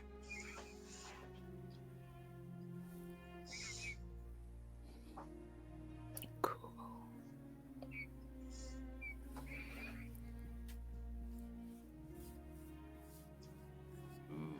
2 successes, 3 advantages. That was a 4. You're inclined to believe him, but there's still a hook set in. Like, sure, maybe he is broke, maybe he is telling the truth and he doesn't have any money, but the rest of this crew has something. there is certainly the potential for credit in the future for this crew, especially with our now mobile medical platform, which is sporting our own Bacta tank. You seem very excited about this tank. I don't I have to am. take it I away. love a Bacta tank. It's probably my favorite aspect of medical field. However, as it is right now, we're not. It's the a best. starting investment. We've only just come together, Dar, haven't we? Yes, we only recently acquired you. Hmm. Regardless, if Ego suggests we move ship, let us move ship. I say we should do just that.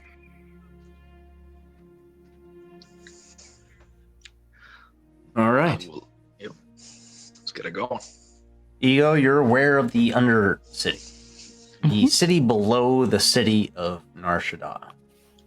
There's a series of landing ports down there that are less regulated and more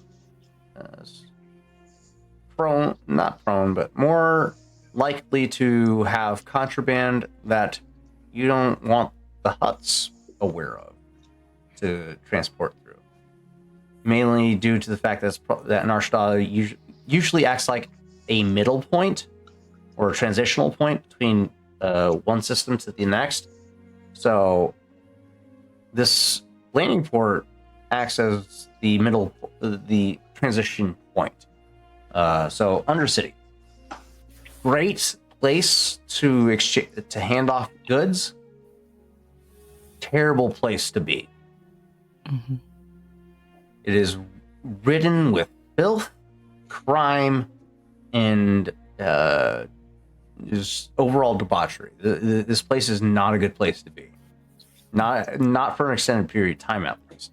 Mhm. You have managed to navigate it fairly well due to your experiences, but you know not to stick around the area very long because the local gangs in this area, notably the Cathhound gang, have been trying to make a name for themselves, by which they will shake you down or kill you if need be to make a point. The Cathhound gang, you don't know much about them. This is a rather new upstart gang, but yeah, they. What you do know is it's a group of teenagers, kids, trying to play with the adults, essentially.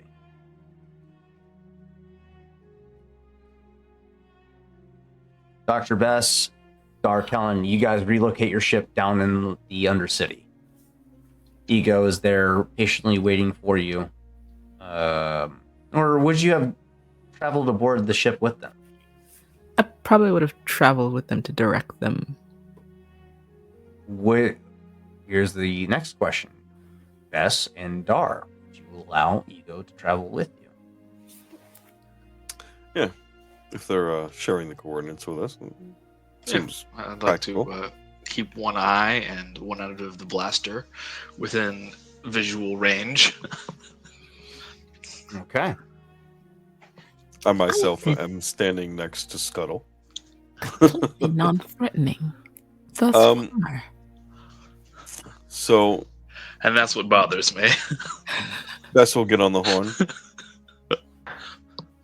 Roll. I'm sending some coordinates to your new landing zone. We had to move out. Things got a little bit hot after we spent some credit. Alright.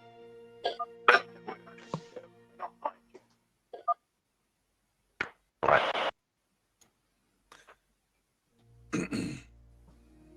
Just letting Roll know where we went. Roll very, he likes to be very secretive about what he does. I mean, even if it's not all that fucking important, he's not inclined to share his business with the two of you as of yet. But yeah, he confirms that you are relocating and is aware of it.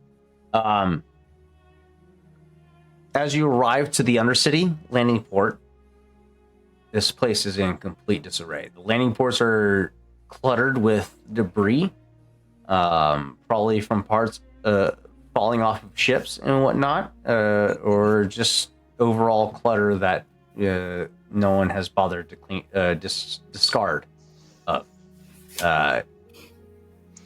it's not an easy landing for the VCX. So go ahead, Dar, give me a planetary landing check. This is going to be a hard difficulty because there is a bunch of debris on the landing pad that you're trying to land on. Okay. Let me go back to Ego. I'll give you a boost die because I'll give you one boost die because Ego is guiding When was the last Okay. time you had a checkup? you. Ego, ego gets like a smile that spreads into a grin. You want to give me a checkup, doctor? Free of Ooh, charge. flirting. I like it. Well, I wouldn't say no. Doctor, are you flirting Not with me? necessarily flirting. He just wants to use his new medical equipment. Dar, I don't- Ego thinks it's flirting, and that's all that matters. right? As this exchange is going on, Ego, you get a sense that Dr. Bess is flirting with you, and you kind of entice that idea. Dar, you kind of get blindfolds on. You're like, I'm not dealing with this. I'm landing, and you land the ship Doctor, excellently. Dr. Bess, would you really perform fucking lucky your there. medical examination in the common room, please? or in the medical bay. One of the I need to two. concentrate. Use the medical bay. Scuttle, Expertly, keep an eye on him, please, dear God. expertly land the ship, no fucking problem. Well done. You avoided all the extra debris.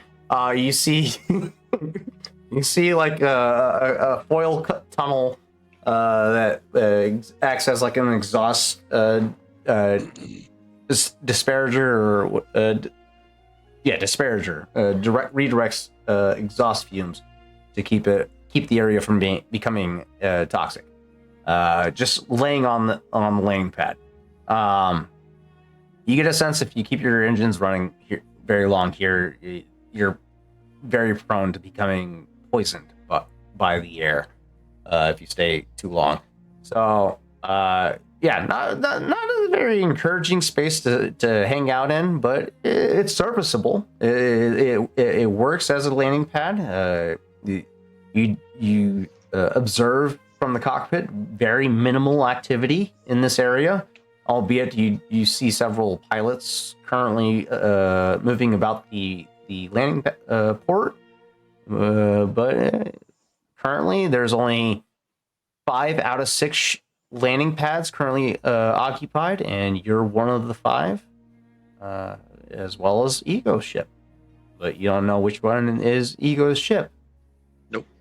I'll go ahead and cut the engines, and before we leave our ship, make sure we lock that sucker up nice and tight, and have Scuttle stand guard just in case All right. any ne'er-do-wells try anything dirty.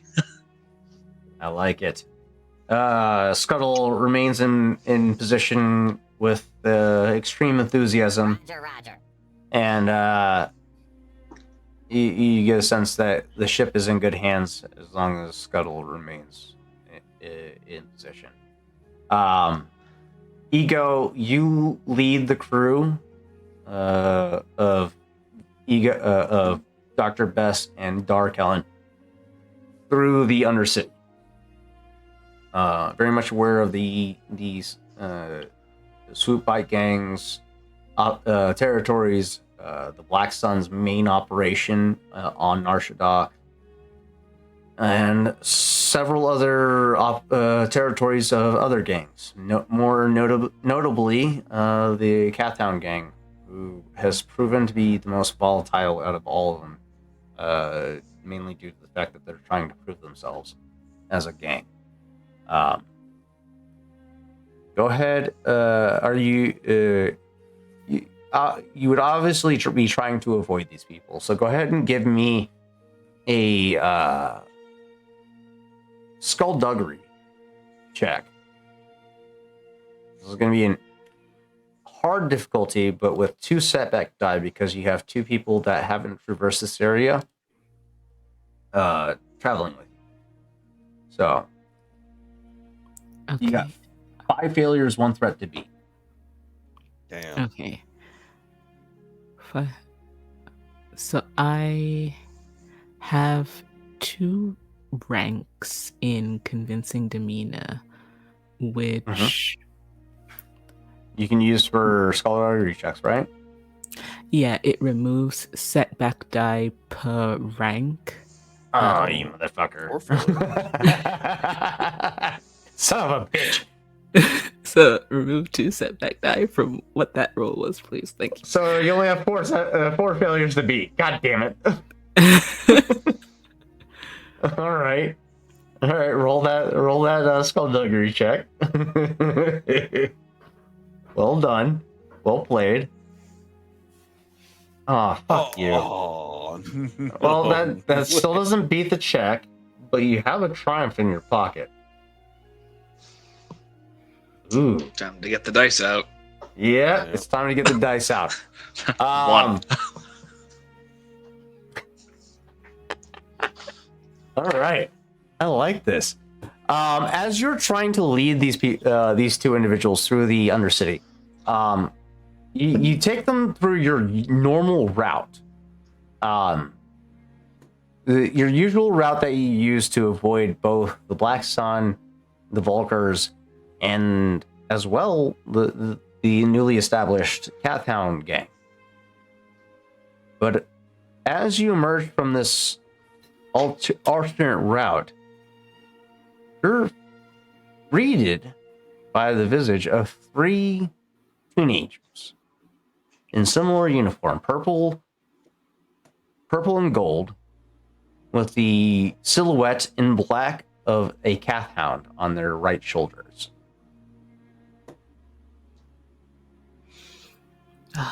Supporting the youth today. What is this? The local high school football team? You know what's best for you? You're going to show some fucking respect. This football? is Cathound territory. Sorry. Football? So it's a game where you actually You don't play with use your your feet at feet? all. No, not at all. Actually, it's use your hands and it's All awesome right, ball. keep the laughs up, old heads. You're in our territory, which means you owe us some fucking money, or we're gonna shake you down. You're half the size of me, little twerp. Go bother some other group of kids. Dar. Did you say that? These 6 kids pull out fucking vibro knives. Ego's just like, no. There's a chance to salvage this. Ego, go ahead. Go ahead and work your magic if you can. Oh, my magic. Magic to not get stabbed every time. Oh dear. Every a time fight. this has happened before. Bess, Who could have predicted this? Bess, Bess, this is a familiar setting for you because of the operational territories that you've worked in. Dar, you don't tolerate fucking bullshit, especially from don't. kids. No, I don't. And Spent too long at the Imperial Academy for this. Your patience don't is say worn that thin, aloud. right? But Bess and Ego, you guys have experience with this type of environment, but on several occasions. How do you guys proceed with Dar provoking these kids? He allows Ego to lead the conversation as he's more familiar with the area than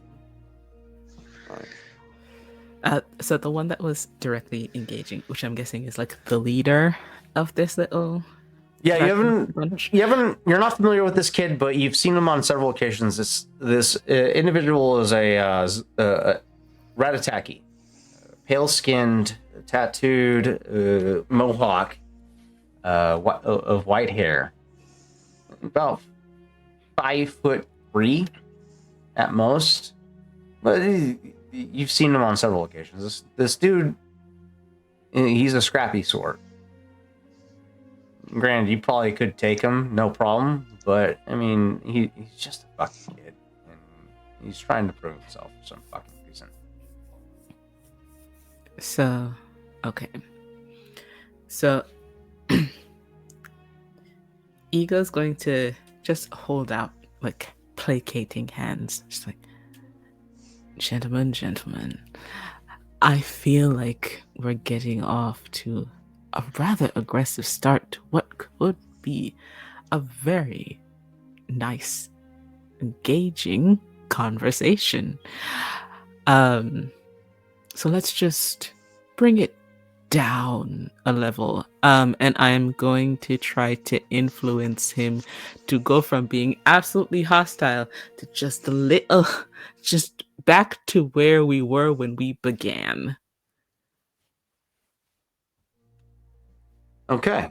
Give me a force die check. You have a force rating of 2, so you can use as many force die as you have access to.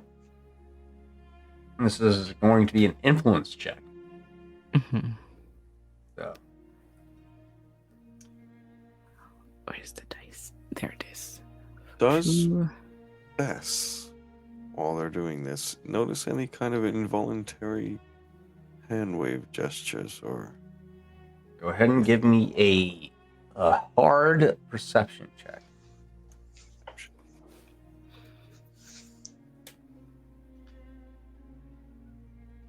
Oh, you rolled the hard. Okay. No. Yeah. Well, we're gonna go with my difficulty because I normally roll the difficulties. So Okay. you do succeed. You see, in the very slightest, as Ego kind of just,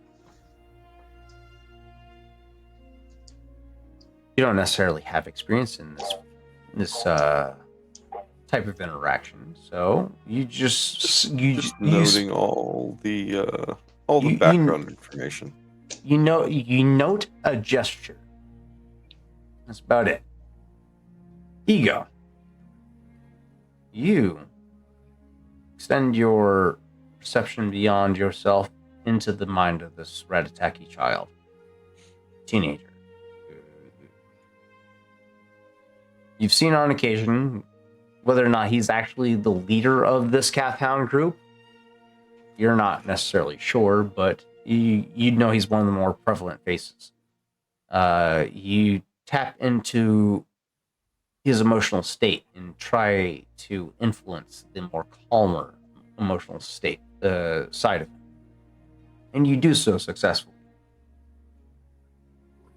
And you watch as he holds this viral knife up, ready to assault the three of you. And as you convey your words, you watch as his demeanor softens. All right. I think I can be persuaded to let this slight pass by with a paltry offering. He's kind of staring daggers at Dar as he says this. An offering. Okay. Of the 5 landing ports, which one did we land in? Your ship is on landing pad 4. Okay. Good. All right. Granted, this interaction is taking place far from the landing port. This is in the Undercity. That is perfectly fine. I will put my hands down. My apologies. You're right. Landing pad 2. We have a very nice ship. Go aboard. It's this whole big stash of credits. It's yours. I'm sorry for treating you as poorly as I did. Ooh. Landing port 2. Open ship. Just Go ahead Just and be on give our me way. a deception check. Oh, but Tarzan. Oh fuck! What do you got for me, dude?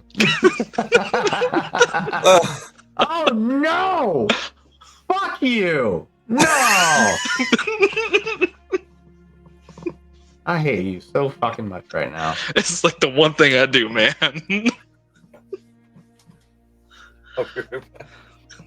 This kid fucking lights up with anticipation, as you mentioned. Go check out Landing Pad 2. There's a sum of there's a payment there waiting for you. Before you guys can say anything else, he just gestures towards his crew, and they all disperse into the alleyways. All maintaining line of sight on you as they disperse into the shadows. But as soon as they disperse and you're no longer able to see them, they're gone. Probably reasonable enough to assume that they're beelining it for Landing Pad 2. Whether or not there's a ship still there or not, we'll have to leave that up to chance. But yeah, well done, Dar. Ego. You guys your guys' path is clear. Ego's just pinching the bridge of his nose. How about the next time a thriving little gang comes upon us, you don't do that. Should we You're have right. dealt should've with it shot by him. force like we usually do? They seemed like children. It would be better if they were dealt They with are. by someone else. They are children. We wouldn't want to have to hurt them. That's not what we're about. Oh no, that's not what I meant. I meant like children, so they're quite fast, and like you have to be. Regardless, Did they worry you? We were not worried. I don't be enjoy fair. being stabbed. It's happened to me a few times, and so when I see knives, I get a little touchy. Perhaps it's just you and I, Dar. They're sort of. I think. Did we read that wrong? Or Doctor, I don't know. But I'll tell you one thing. I'll put my hand on the doctor's shoulder. It's Landing Pad's 2 problem now. that's right. I love it. Okay. As you guys make your way through the Undercity, with that distraction, you afford yourself a clear path back up to the upper levels. And it's a breeze at this point. With your I'll say, experience, Ego. After that little escapade, I will keep my eyes out for any of those gentlemen returning. Okay. Good. You guys make it back up to the upper levels towards the main city. Ego, you're able to guide them safely through the territories and whatnot.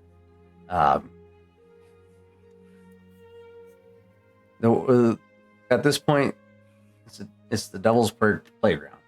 You have the whole planet available to you. With the Black Sun dispersed for the time being, with their sights set on the spaceport that you are now no longer located at, with Ego at your side guiding you through Nar Shaddaa to avoid the most volatile gangs located on this planet. Your guys' path is, at this point, to be diced. And with that, we'll be back in about 5 to 10 minutes. I don't remember the timeline for our fucking break or intermission time. But that being said, I'm going to need all 3 of you to rule up some stormtroopers, as we have a surprise in store for all of us. Stormtroopers. Stormtroopers. Goodness. With that, we'll be back in 5 minutes. Don't go anywhere as we return to the story of Edge of the Empire. Be right back.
Righty. Welcome back, all you wonderful Tubi Dicers. Do I have a surprise for all of you?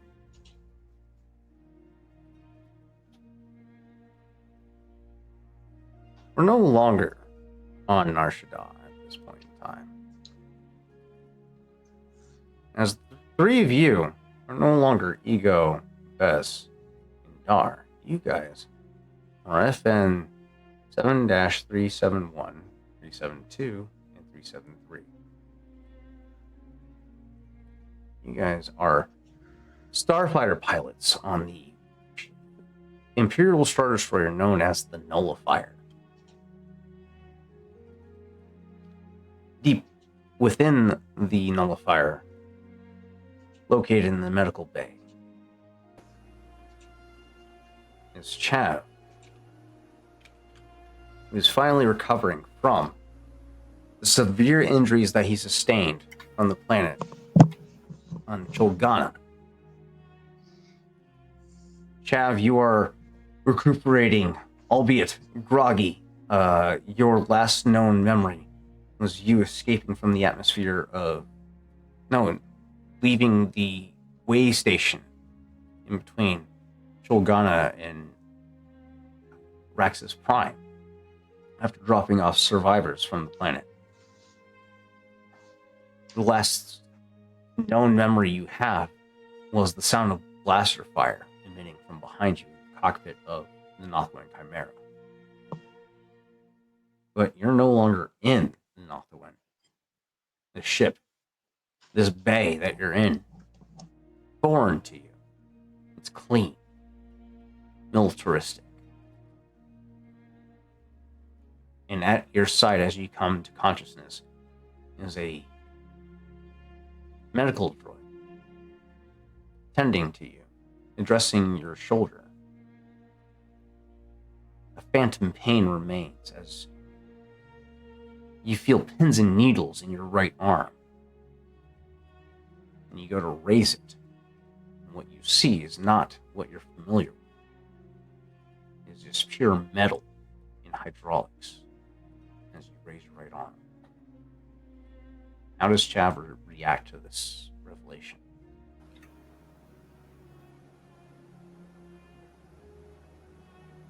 Wise man once said,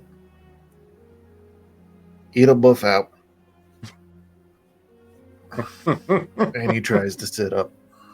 The 5'9", bald-headed, gold-skinned Nothoin trying to sit up, adjusting the shoulder, trying to get a feel for this. All right. Who do I gotta Careful. talk to? You are still under the effects of anesthesia. Please remain calm. Do I not look calm? Does this not appear calm to you? Please do not move too quickly. It could agitate the sutures in place, cause further bleeding. Please remain I'm calm. fine. Fucking doctors. The droid continues to try and relegate the situation and keep you relatively innate or keep you from moving too much. It's at this point in time it informs you that medical staff is en route and to remain calm and stationary for the time being until medical staff can address you further. He's just kind of sitting, like he's rotated to the edge of the bed, and as the droid keeps like trying to like get him to lay down or whatever, he's just gonna be like, "Listen, you tell me to calm down one more time, I'm gonna be not so very calm right up your ass, okay?" That being said, now that we have you on the table, go ahead and roll me a luck point for the day. I have to actually open the table because I'm a silly goose. Luck point for the day. I hear somebody else has taken up the mantle of Rolling terribly. of rolling the dark side point every single session. Yeah, Dark Ellen. It seems that I lost the game table. Could somebody share that for me, and then we can bring it back up? I got you back. Open link in new tab. There we go. Edge of the Empire. Are we Core still on Atlas. the KOTOR Atlas game? Yes. Okay, cool. All right, then should be good to go. All right, I see it. Good. All right, let's get rid of the overlay. Che visto Ed. Yeah. Alrighty, and I'm just rolling a.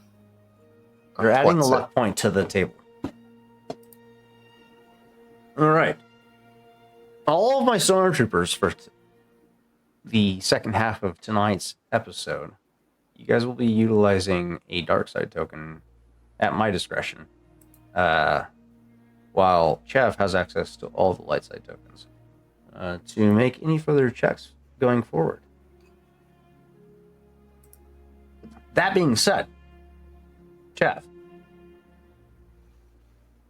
you tell this droid to quit telling you to remain calm, or you're not going to be so calm. The droid,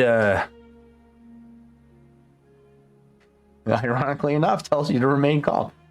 But go ahead and give me a perception check as you're interacting with this fucking droid.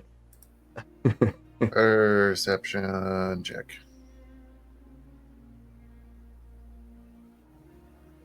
Perception should be here. This is going to be hard, actually. Well, technically, with this skill set, it's going to be. So RPG sessions looks different since many moons ago. So Yes. I'm still just doing the 2 dice for the perception check, and you're doing that. Okay, gotcha. 3 failures, Wow. 4 threats to beat. Granted, don't worry about the threats. You just got to be the failures. Okay. You don't We're not notice the it. most perceptive person. It's fine. He doesn't necessarily count on you being able to perceive him. It's after a few minutes of dealing with the routine script that these medical droids usually go through. Please remain calm. I will address your wounds, so on and so forth. Please remain calm, so on and so forth. Eventually, the droid finally relents, and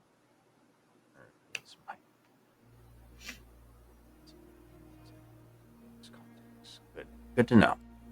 We need to add it to the Core Atlas contacts from the Core Atlas contacts list. 1 second, I just gotta make sure everything's all on the up and up. Okay, add. There we go. From the corner of your vision, you did not spot this motherfucker at all, but he apparates out of practically thin air. The same ISB agent that you're all too familiar with. Killbolt. Seems to be sitting in a corner, seated, hands steepled in front of him. Surprisingly enough, mask not donned. It's good to see you awake, Chad Visto. Sustained quite an injury since we last spoke. Really? What was your first fucking clue? It's good to see that you are. Demeanor hasn't suffered an injury. My demeanor only makes other people suffer. All right, where the fuck is my ship? Oh, that's been impounded, my friend. I suppose you'll take care of that. Yes. It's been impounded by us.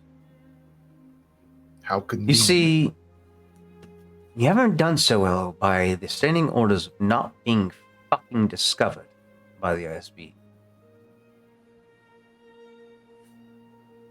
Don't know why it's so hard for you to stand by those orders, but apparently so.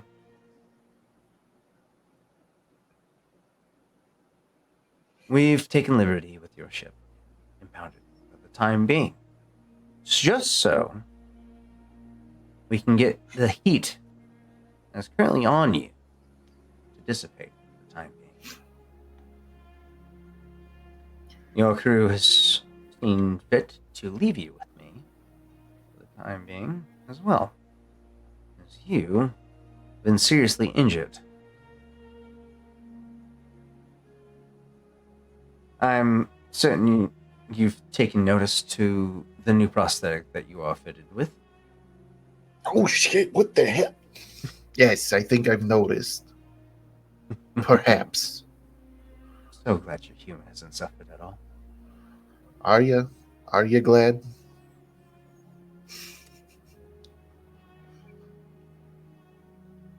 The technology afforded you with that cybernetic there is beyond our understanding, but being the expert in the field of cybernetic augmentations,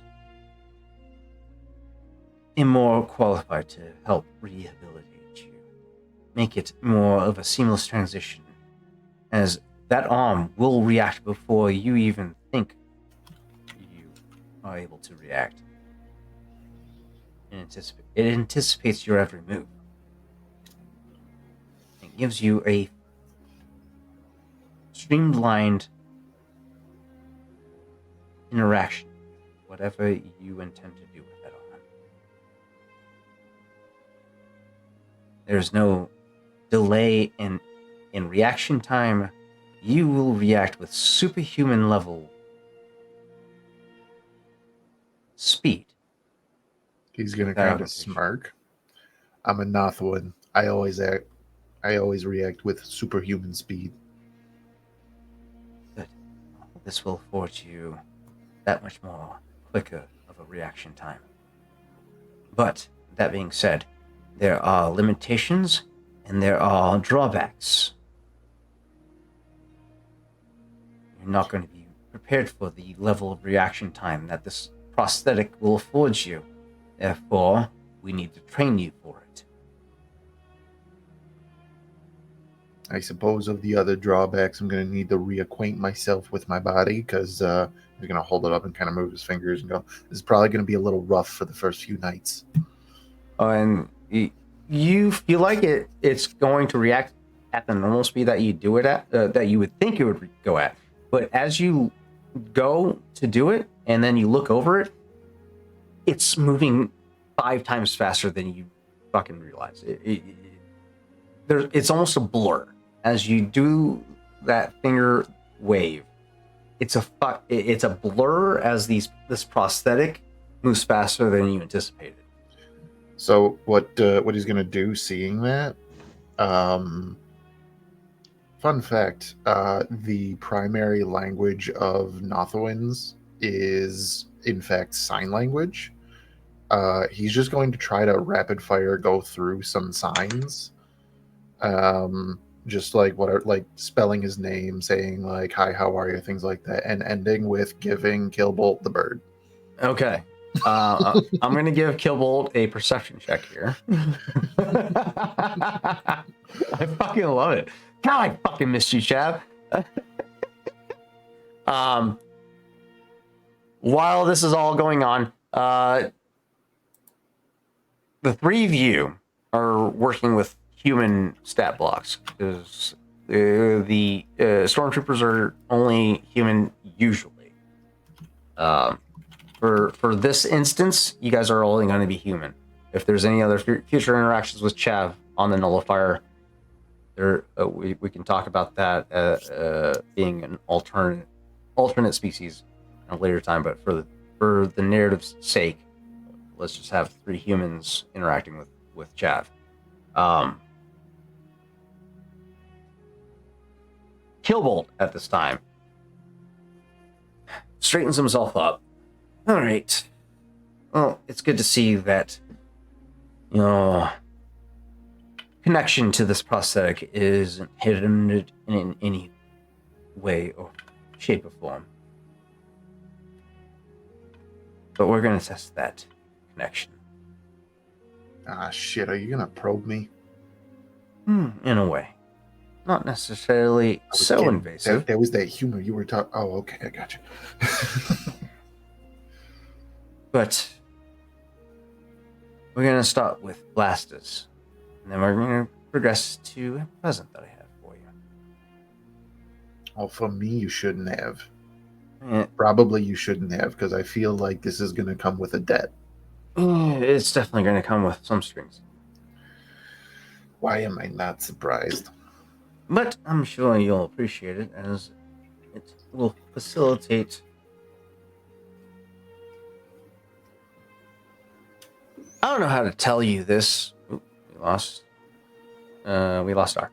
I don't know how to tell you this, but Northwind is under siege. I do remember seeing the reports of that blockade going up. Yes, and the admiral overseeing that blockade has seen fit to lay siege to the planet, and from my extensive research, you have family aboard that on the surface of that planet. I don't need you distracted in any way, so I am going to give you a ship that will facilitate the breakage of that blockade. I think I like the sound of that. Mind you, the ship can only do so much, so you will need to acquire some assets. Understood? I've been doing nothing but acquiring assets for you. I've got assets out my ass. But this fighter is experimental in its current stage. You want I me need to to run a under- blockade with a starfighter? Wait till you see what this thing can do. All right, you're the boss. Legitimately. It's a fusion between the superior armor of TIE fighters with the firepower of an X-Wing. Don't ask me how I got the schematics or the blueprints of how to replicate the firepower of an X-Wing.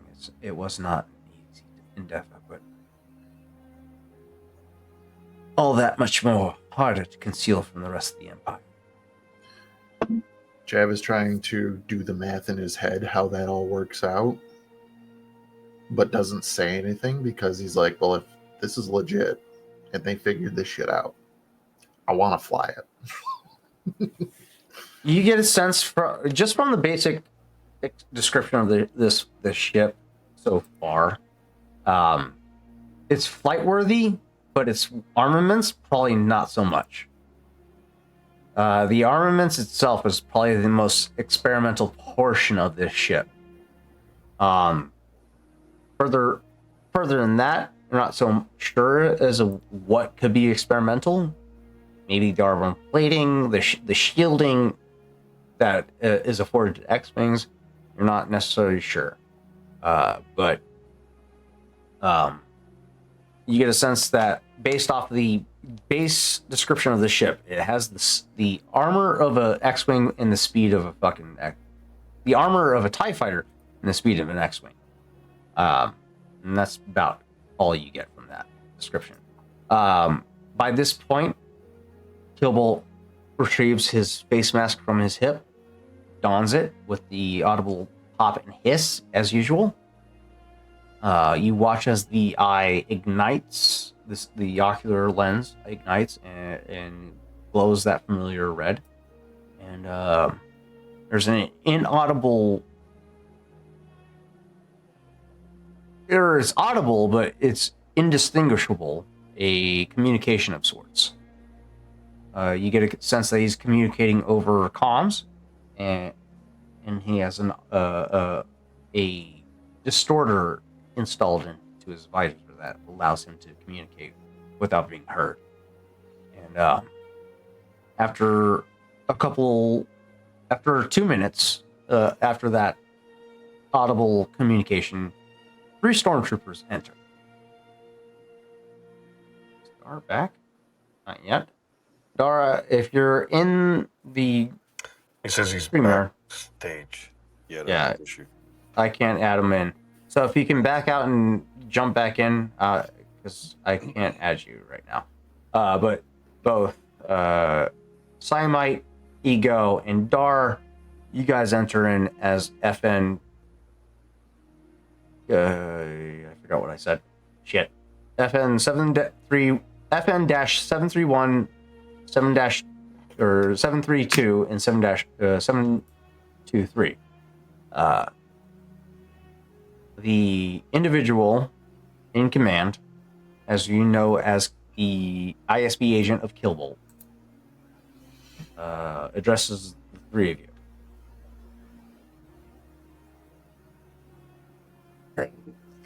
Escort this individual to the training grounds.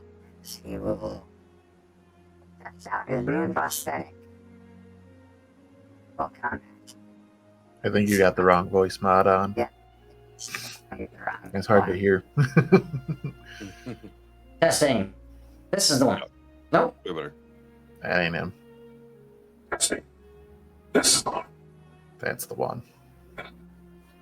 I think. It's a law.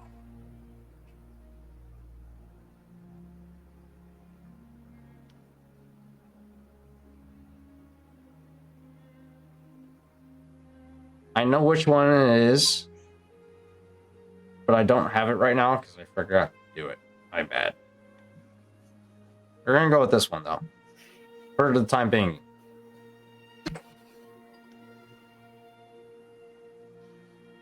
Escort this individual to the training bay. We test out cybernetic prosthetic. Set your blasters to stun. Pace is 50 meters. See what he's doing. Yes, sir.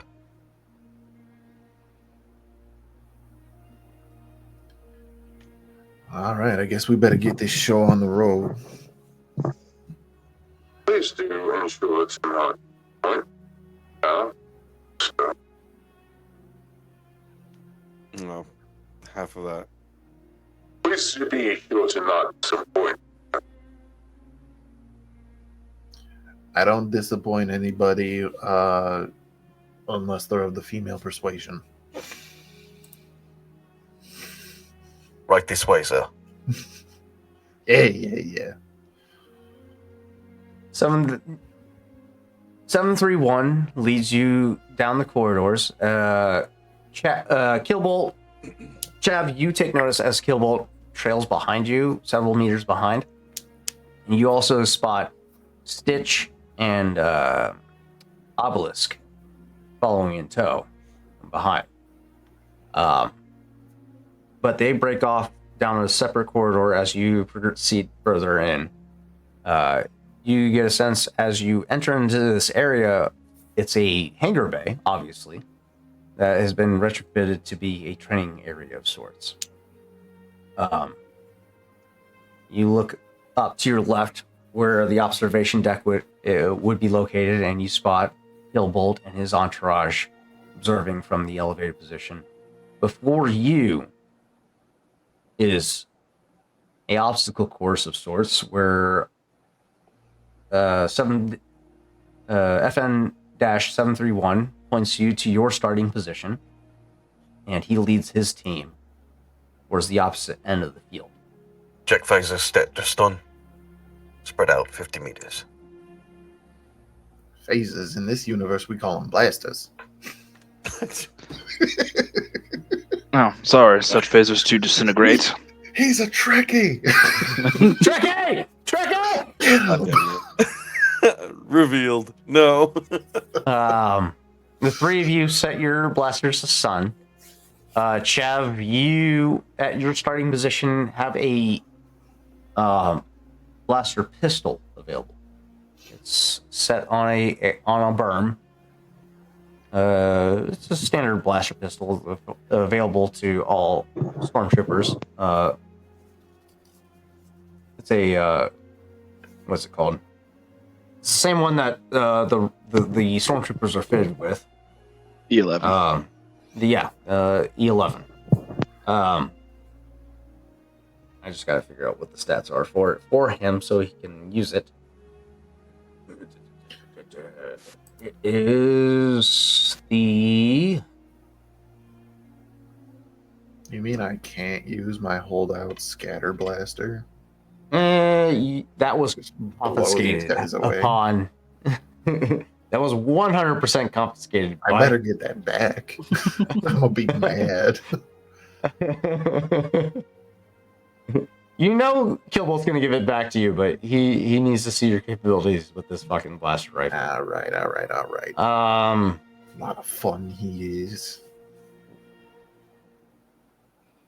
It's a blaster rifle, right? Blaster pistol. Let's see. Okay. Hey, sir. The fuck is the Stormtrooper's blaster rifle? E-11 blaster rifle. It is a blaster rifle. Well, yeah. I don't think that they have a sidearm normally. Yeah, they don't. So it's a blaster rifle standard. Okay. So that's going to be with a damage rating of 9, crit rating of 3, a range of long, and an encumbrance of 4.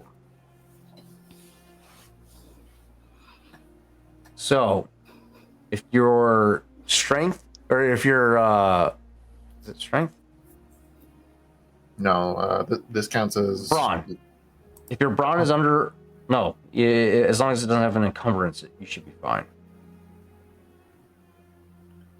Blaster rifle, stun setting. It does not have an encumbrance, so you're able to wield this just fine. But it uses a range heavy skill check. Works for me. Okay. Okay, so you have a E11 blaster rifle, range heavy. You're up against 3 stormtroopers. Starting position is set. You guys are able to establish your current position now. Starting with Chav. Actually, go ahead and let's roll initiative using cool on both parties. Using cool. All right. Oh. Make sure to check Can I add to use- initiative when you roll. Can I use anything but cool?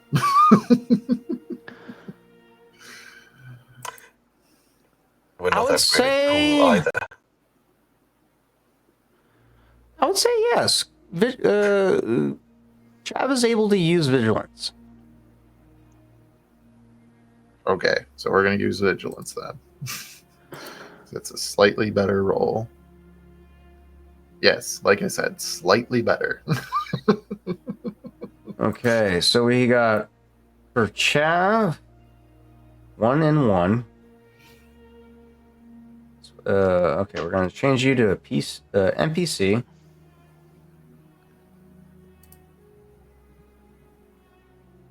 Zero success, 1 advantage. Who's that? But The range trooper is me. You got 1 success, 4 advantages. That's Chav. Oh, that's Chav. So that's PC. Okay. I am Jev. Hi, nice to meet you. Oh shit. Okay, the stormtroopers rolled like shit. So we're just missing Dar. Cannon. Accurate. I think I rolled Stormtrooper 2 and 3. Clone 90. Oh, 90? Oh. 1 success, 4 advantages. So Where's your one cool success so for- much better than- I gotta add that to initiative. I need to. I'm FN. No, you're already in initiative. I just Chav wasn't added to initiative. Okay. Sorry. Let's get this straightened out here. Who's TK what and who's 2K what or FN what? I think I'm 731. Yeah. We've established, I'm- and then I'm 733. All right, I'm gonna change my name real quick. You're 732. but All my right. my stormtrooper model is way more not as powerful as your guys. I'm feeling. You guys You actually should be have the same. this. Hold on. Let me send the link for the stormtroopers that you guys should be utilizing. 1 I second. appreciate that. I definitely we- grabbed a Lobi. We're going Empire, Imperial Army. No, the Stormtrooper Patrol Troopers. Let's go with Sergeants. You guys are a little more skilled than usual. The sergeant I had added as well. I can add him back. Core contacts. Yeah, NPCs. General NPCs. Droids, combatants. Let's go with combatants, maybe. Indosians, Wookiees, nope. Clone Wars, nope. Alright, so we're gonna go to Empire. Imperial, ISB, Scout Trooper, Stormtrooper. I need the... Oh, you know what that is? It's in fucking, fucking, what's it called? Beyond the Rim. There we go. Beyond the Rim. Okay. NPCs. Imperial. There we go. Stormtrooper Sergeant. There we go. Clone. Alright, I'm gonna make him visible to you guys. You guys clone him, and then, yeah, you guys name him your guys'. Okay. There we go. He's the guy with the orange shoulder pauldron. Sorry for the delay. Let's see. Okay. Next to Skuldrel. Yeah, that's exactly what I grabbed. I'm just gonna add him. Okay. So clone him, add him to the oh shit, you guys did add him. Okay. Clones No, were 4 stormtroopers. Yeah. I mean, it looks like the same stats. The 18 wounds, 6 soak, 1 defense. You got 371 or 731. Okay. Hold on. Let me refresh. I'll keep the same roll cool because We got a decent. Yeah, we got a decent initiative. But we'll stick with what we got so far. We just need to get the current stats for you guys uploaded. I'm excited because you guys are gonna progress to the fucking TIE fighters. 731 gets the interceptor, and then 732 and 733 get the 2 starfighters, which I have yet to reveal. We're gonna get that going now. we're fighting on foot for now or in space? There we go. First leg is on foot. Second leg is starfighters, as we test out the experimental fighter. Very nice. I am so sorry, Tarzan. Where did you send the link? I'm not seeing it. It's not a link. Go back to the table, and you'll see the stormtrooper with the orange pauldron. That's the stormtrooper pilot sergeant. Oh, got it. Stormtrooper Sergeant.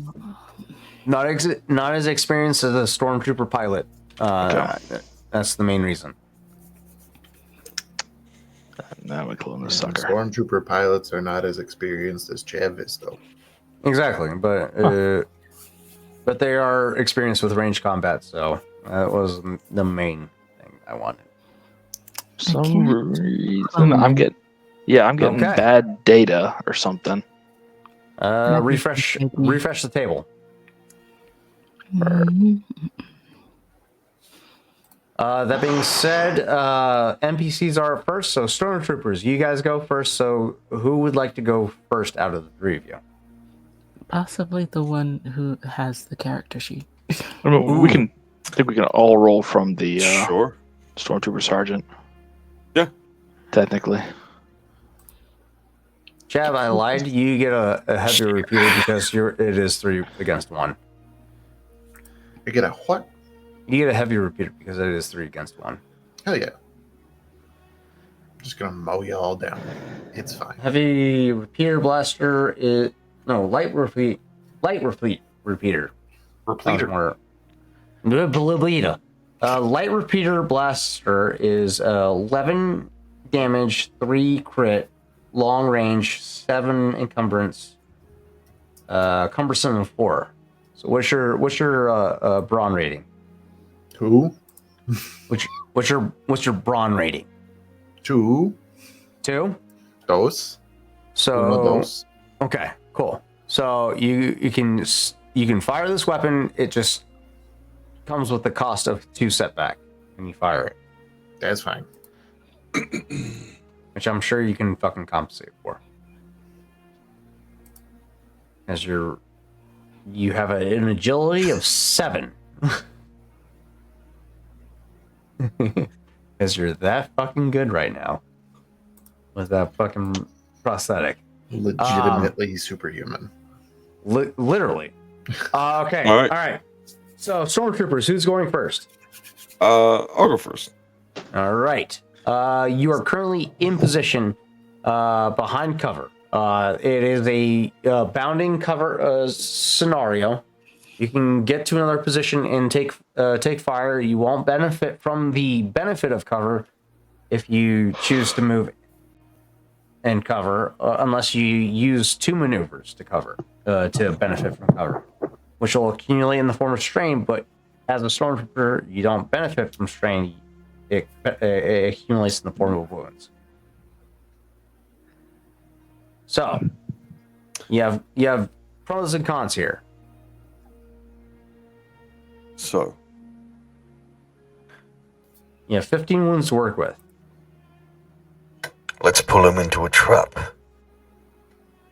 I'll have the Okay. 2 of you go forward and trying to engage him from both sides, while I'll sit back here and wait for him to reveal himself. Copy that. Let's see what this Nori can do. All right. so I will just take aim and await. Maintain position. You are going to start opening fire on Chav. Go ahead and make a ranged light attack with the heavy or with the blessed rifle. Is it light or That should Range be. heavy. I lied. Should Range be heavy. heavy. Yeah. ranged heavy attack at long range, which is going to be a hard difficult. Nope. It is long range. It is long range, but I got to make sure that the difficulty is right for long range. Right of the line. Combat and conflict. There we go. I think technically when you change it to stun, it does change the range. It just changes the damage to from wounds to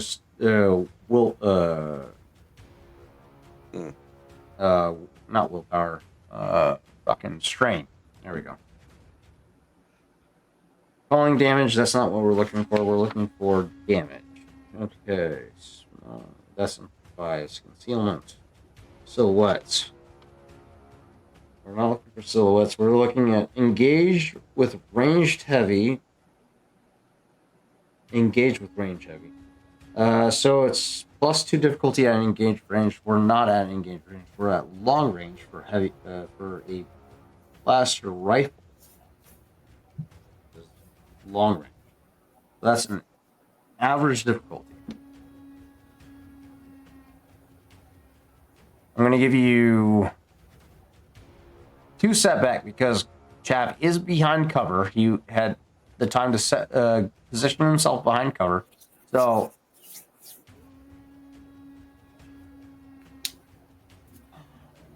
right. +2. No, that's a daunting difficulty. Daunting difficulty +2 setback. Okay, there we go. Because average difficulty is the usual. So I did All use tactical direction to tell FN 731 to make Okay. so they can make a new maneuver right now with Okay. a bonus die. Okay. Cool. You got that going.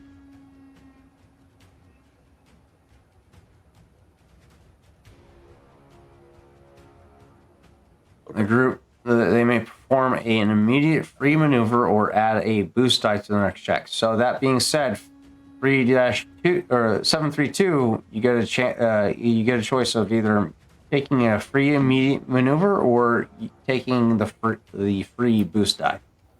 And like is absolutely canon, Stormtrooper can't hit shit. I got 0 successes for. All right.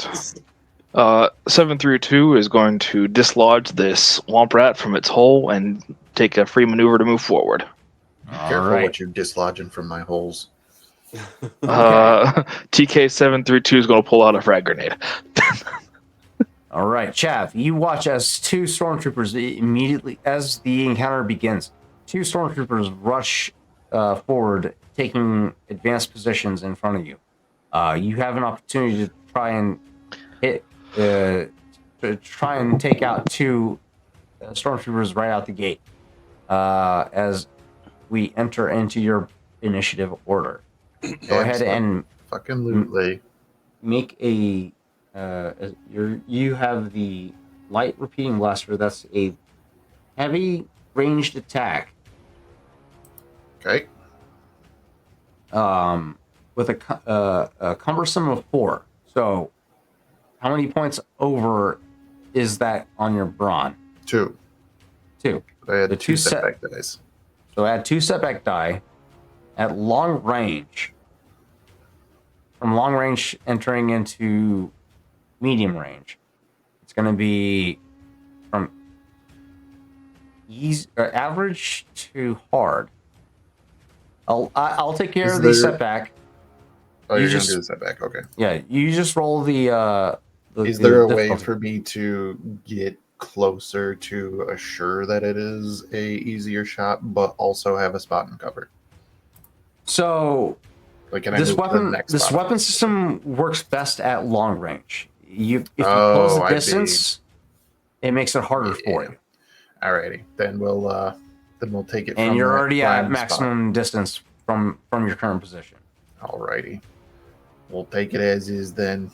What do I Okay, gotta so it's gonna be a hard difficulty with 2 setback. I'll roll the difficulty right now. 2 failures, 4 threats to beat. Alrighty. Just letting you guys know, Chav does blaster combat off of pure agility because he has nothing. You don't have any skills that remove setback or anything? Holy fuck.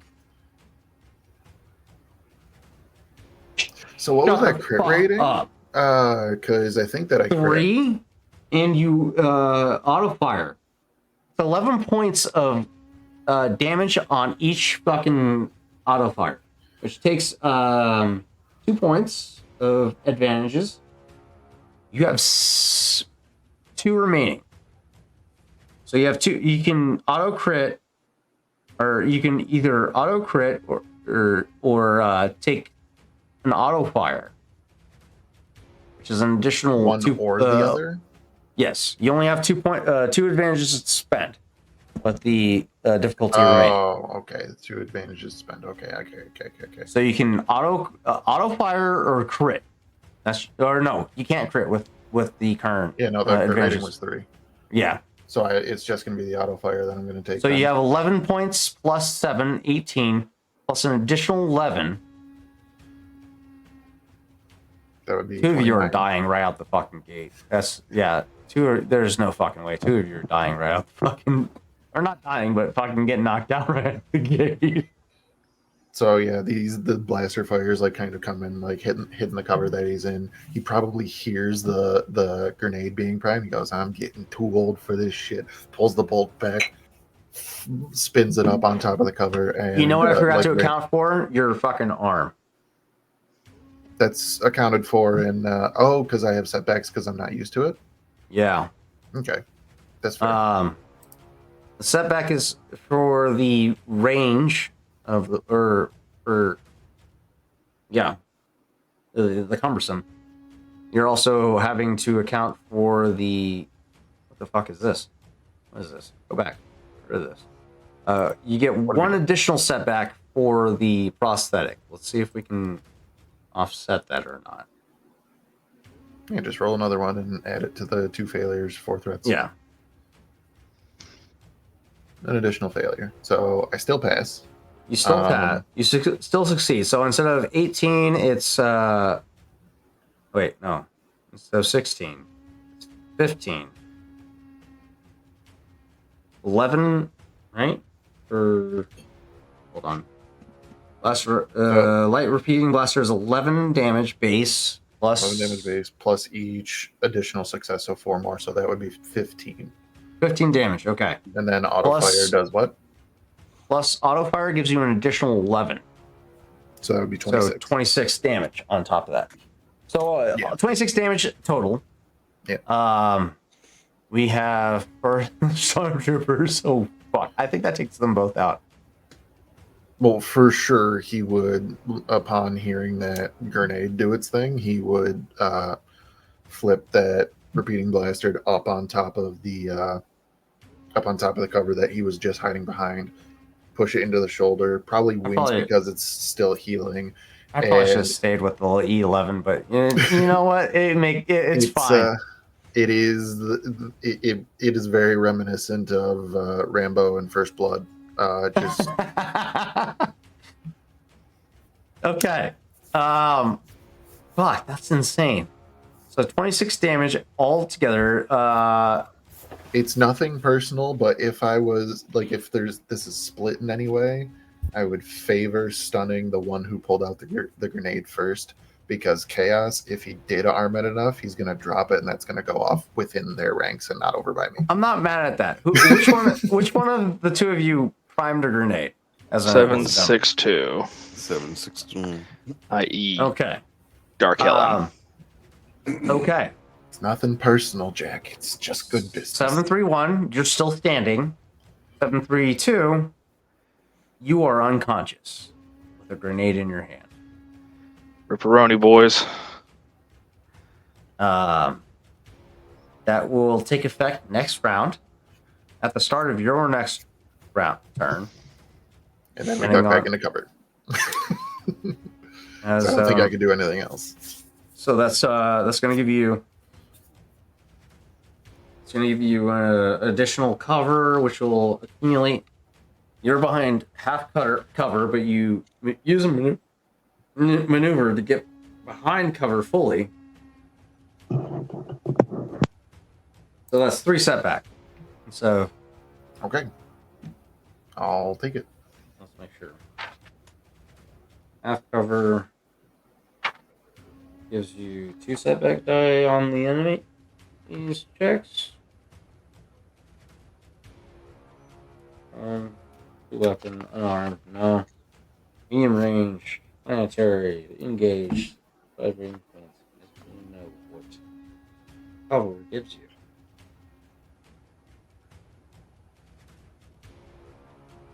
Range soak. Resolve. Cover. Where's cover?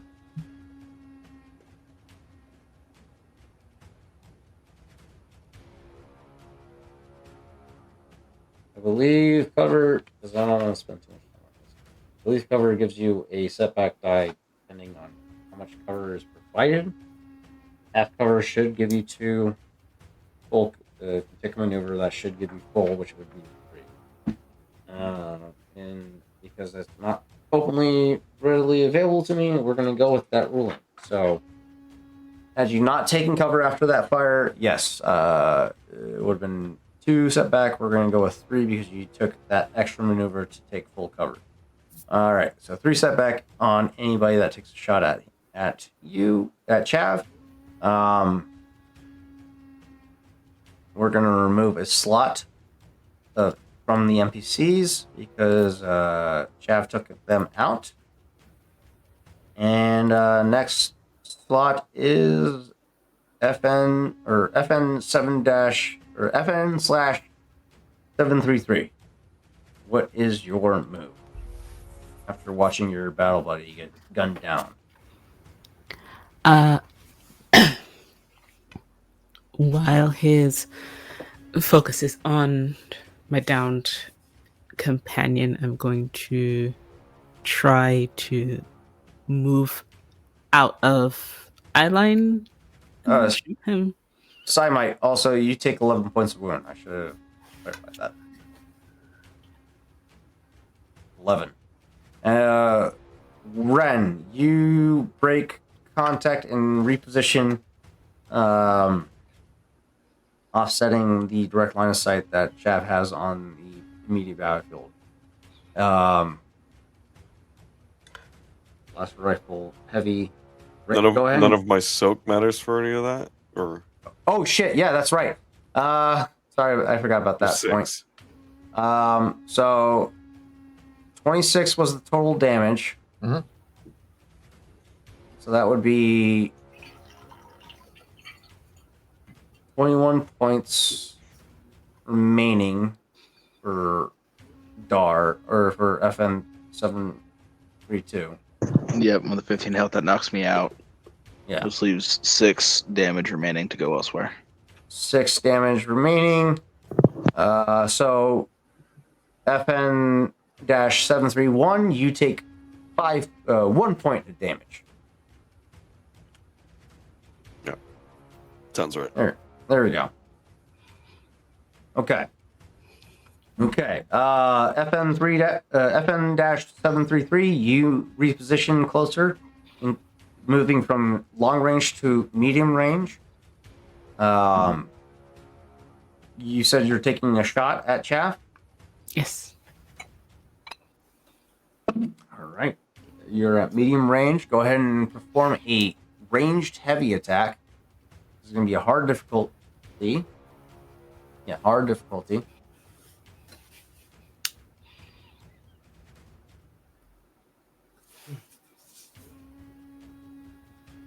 Two successes, 4 advantages. Okay, you succeed with 1 advantage. Okay, you have no advantages to spend. So The setback. Chav. will cover. No, the setback is. Oh shit, that's right. There's no setbacks yet. Yay, setbacks cover. Yeah, cover. Dropping the cover. You have 3 points of cover. Give me 1 second. Rolling now.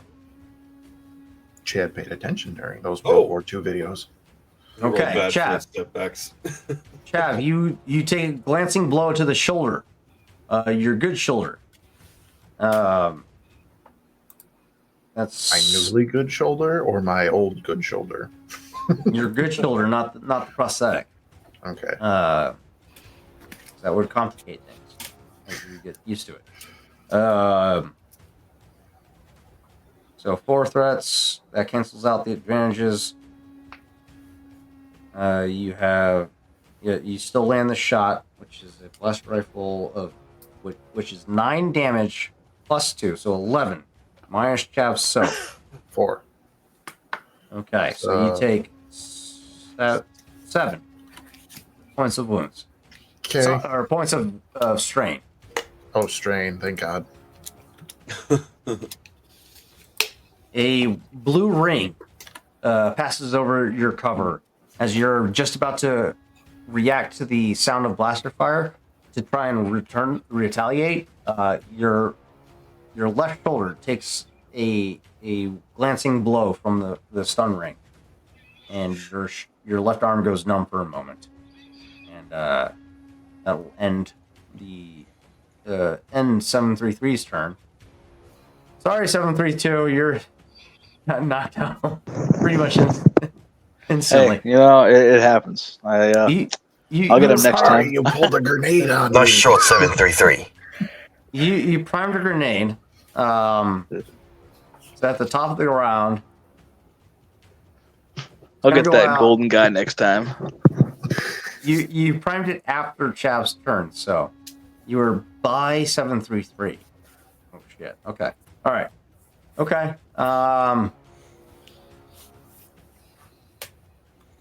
Okay. Cool. Top of the initiative. Who's going first? 733 or 731? So 731 actually calls out.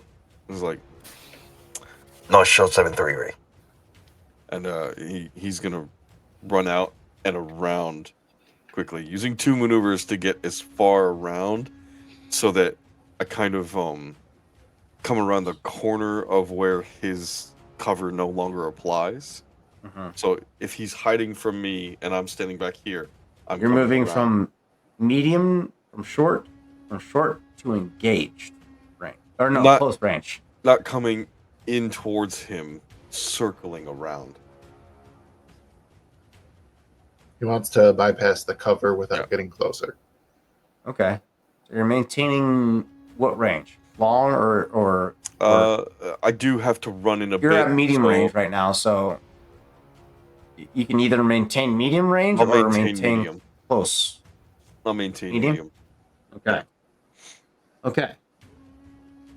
Granted, But, this hopefully- training area has very limited battlefield capability, as it's more designed to be linear. You do reposition yourself to a position where you're more behind him than on line with him. So you're in position, take a shot at him. Granted, you use 2 maneuvers to do so. So that's 2 points of strain towards your wound threshold. Mhm. And you can take a shot at him. Without setback from his cover. Without setback, it's still, you're at medium range with a long range weapon. That's going to be Right, so I'll burn hard. one of them force die. Hard. Yeah. hard difficulty. Say what? I'll burn one of them light side tokens. Ooh. Okay. That's going to upgrade the difficulty from hard to a challenge of 1. Damn. Still hard. Only got 2 successes. 3 failures, 2 threats. Stormtrooper misses. And I'll. The shot is wide. As you rush around the corner, you take up position and you take shot over the shoulder, over the berm that you're taking position behind. Your visor for your helmet obscures your vision in just the slightest, to where you end up shooting just wide over his As cover. he runs, the chin strap that like holds the helmet in place kind of comes loose a bit, Pops up. and the helmet kind of twists as he Yeah. aims. His helmet's in the way. Damn. Chav, you hear blaster fire arc overhead, and you immediately take realization in the moment as somebody has repositioned to be behind you, where you're no longer benefiting from cover. The current position that they're at, albeit still have cover, but not. He's not dug in. He's currently standing over his cover, trying to take shots at you. You have a moment to react to this person's relocation. This is at close or medium range, so it's going to be hard difficulty to pull off with 3 setback. Could I instead, with him being too close for comfort, what about his other friend? Are they at a better range? They're still at medium range behind cover. They benefit from half cover, so it's 2 setback die. Whichever one between them that I could either A, eliminate their cover, or B, get to a better range of while remaining in cover. I would like to reposition myself.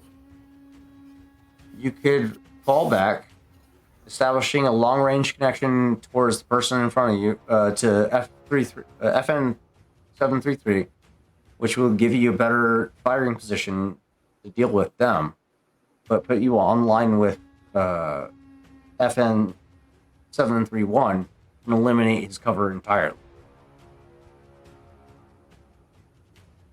But that's going to be close range, albeit on the opposite side of the battlefield.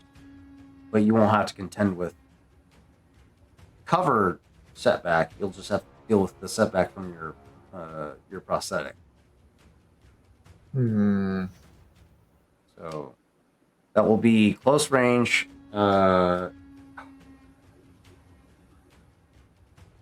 Daunting difficulty, as opposed to formidable. I will take that deal. Ranged heavy, right? Yes. Okay. 1 failure, 5 threats to defeat. Alrighty.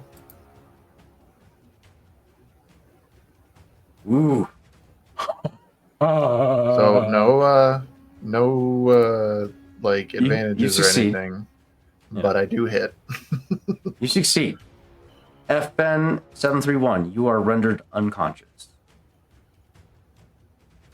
However, Chav, with this expenditure of volleys from your blast rifle, you are met with the sound of depletion from your battery pack in your blaster rifle.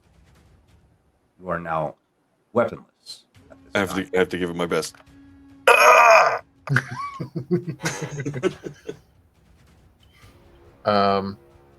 Not as an attack, but since this battery pack is depleted and I can't use this thing, I would like to throw it in another direction. Potentially for my last standing opponent to turn the wrong way as I dive into cover, if I can. I like it. Give me a fucking deception check. And FN 733, give me a cool check. Deception, are we calling that skullduggery? No, oh, deception is over skullduggery. here. I gotcha. So, Ren, give me a cool check to try and discern whether or not the sound you are hearing at this point in time is a diversion.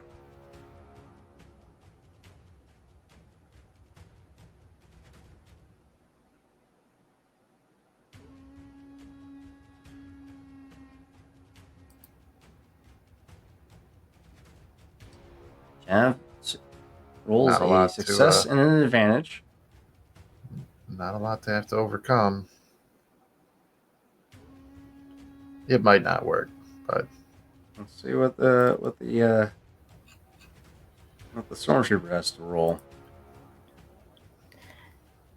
It's not a lot, but I think the character sheet is borking. Give me a second. No, did roll. you rolled. You Oh, you worked. rolled. Okay.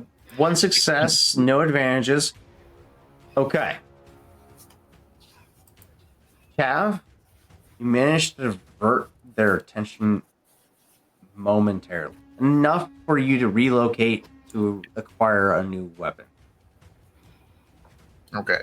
What do I That's grab? about it. Is You it grab an E11. is that off of our newly unconscious stormtrooper buddy? Correct. Thanks, buddy. You reposition toward at the stormtrooper's position that you just rendered unconscious. Now, with weapon in hand, as an incidental, you have an E11 at your disposal. Still same characteristics, less damage. Okay. But now you're up against 733. Beautiful. 733, it is now your turn. Come What on, would you buddy. like to do? Bring it on. So I was. They are benefiting from half cover right now, so that's 2 points of setback. They are at currently medium range from you, so that's going to be a easy from average to hard. So it's going to be a hard ranged heavy attack with 2 setback die currently, unless you reposition to remove those setbacks. I will try to reposition. Okay, you have a point on the left and a point on the right that you can reposition at with one maneuver. I'll go left. Going left. Okay. You maneuver left with bounding cover, firing off a couple volleys to keep Chav's head down for the time being.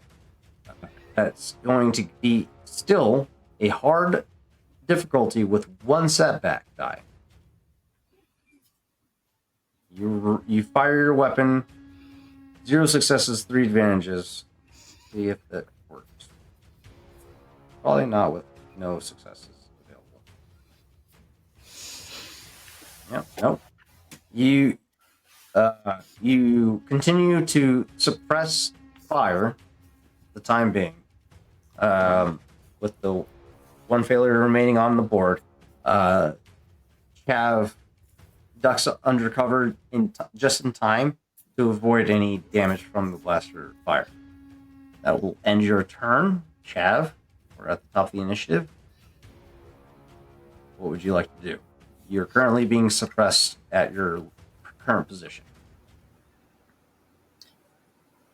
kind of getting this 11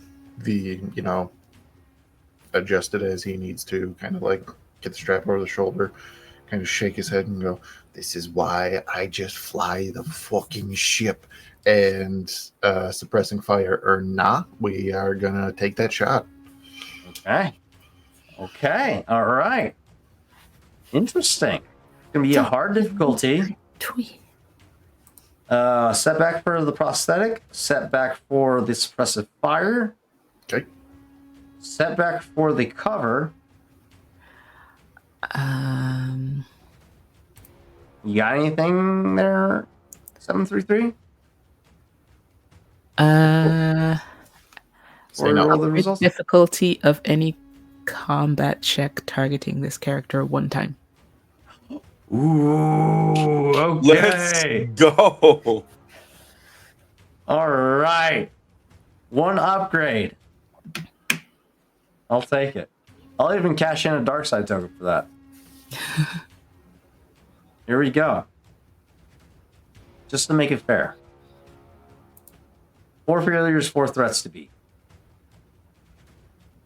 Can I cash in a light side token on my side then? If you would like to. That's your... We're gonna, upgrade the switch. That's your discretion. We're doing it. We're doing it live. Discretion. I said that. Give us a chance for a freaking triumph right in this moment. Standing up, blast fire coming all around him, reeling back, pulling the trigger, and... Oh! What? What? Okay. 733 is invincible. Okay. Neither That's shots fantastic. land. So you don't beat the check. You have 8 advantages still on the table.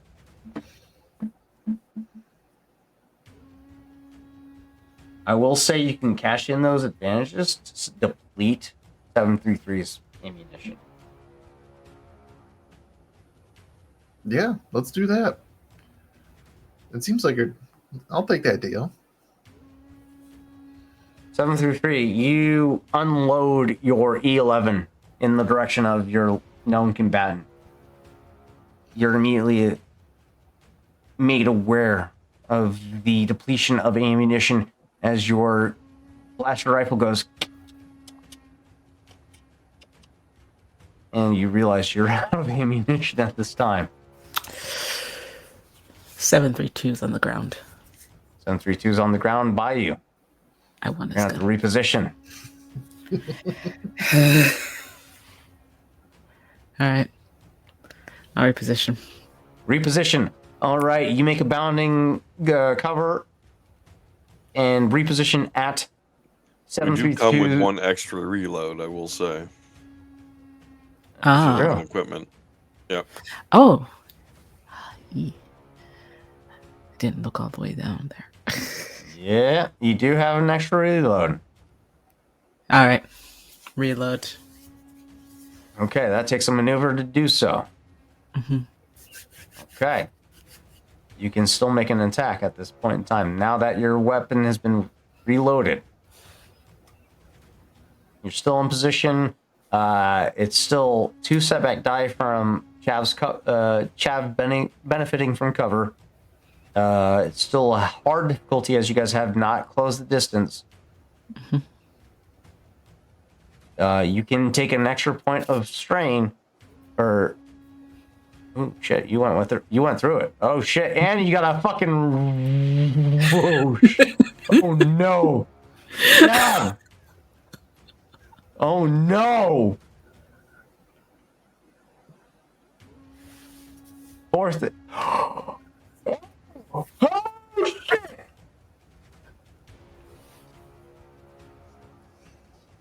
That's still a crit. You have to wound an individual to crit. You can't just crit. So that doesn't succeed. That doesn't succeed. Oh fuck. You have to wound somebody in order to crit. Oh no. You have a triumph in the back. Uh-huh. but you concentrate fire after reloading, and you got him pinned down in this moment. Chav, you accrue an additional point of setback in this moment, unless you relocate. So, in your current position, you are dealing with a setback from your prosthetic, a setback from suppressive fire, and a setback from that triumph. So you're dealing with 3 setback right now. Oh shit! And then you have 2 setback from the. No, you're using a blast rifle, so you don't have to deal with this cumbersome rating anymore. It's only 3 setback. No pressure. No pressure. No pressure. No only, pressure. Only 3 setbacks. Still hard rating. Okay. Fuck. This is getting hot. All right. Cool. You didn't manage to land a shot, but you're putting the pressure on Chav at this time. Well done. How's my buddy 731 still near me? 731 still by you. Yes. He have a grenade? 2 of them, in fact. Don't help him. Hey man, I'm just being honest. I will say it's going to take an action to discover those. Hold on. Incidentals. Let's make object interaction. I know somebody had a grenade. Other one did throw them, and we do kind of come as a standard. Oh shit! I forgot about the fucking grenade. Shit. Yeah, when's that go boom? That goes off now because I forgot about that. And oh fuck. 733. I forgot. Who was standing next to? So I repositioned. 733 was on their own, and then they repositioned next to 732, who had the grenade. I thought instead of repositioning, they reloaded. Yeah, to take that maneuver. Oh shit, that's right. Right. Explosion goes off in the background, and cool guys don't look at explosions. You're still in short range of each other, which is still the blast radius of a grenade. All right. Is it? Let's see. Double check. Frag grenade is ranged light, short range. Yep. Yeah, that's you're in short range, not close range. So yeah. You have a chance. Hopefully these are stun frag grenades. That's a good point. It's the same. It's the same damage, same crit. Yeah, it's the same damage rating. Instead of blast, disorient of 3. I mean, I'm just saying, if these were lethal grenades and Boy was about to throw that at me during a training exercise, I would be pissed. This is definitely stun grenades. So all I can say is you're welcome. Definitely stun grenades. So this is going to be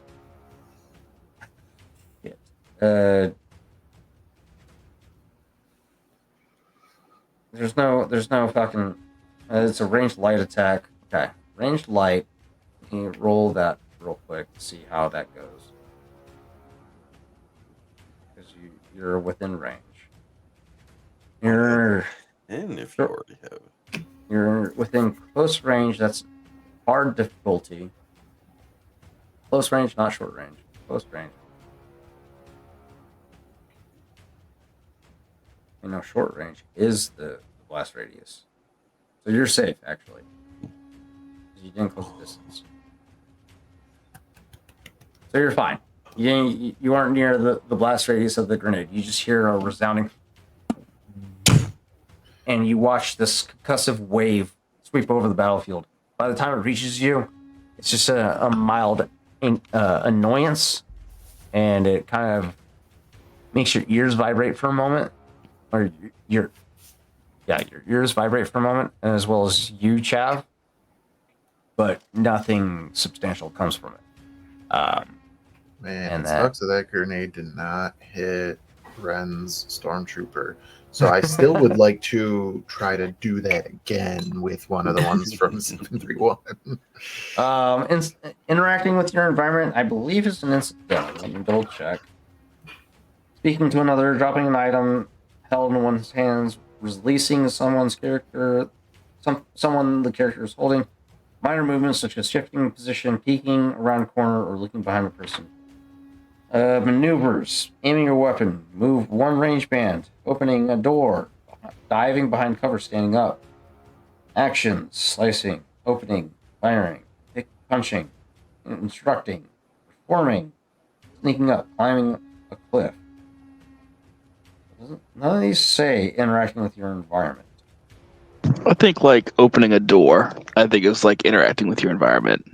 So like opening a bucket. Yeah. Which Because I think that's what the SRD says.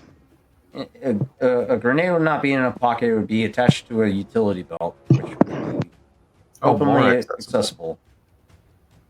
So we're going to call that an incidental.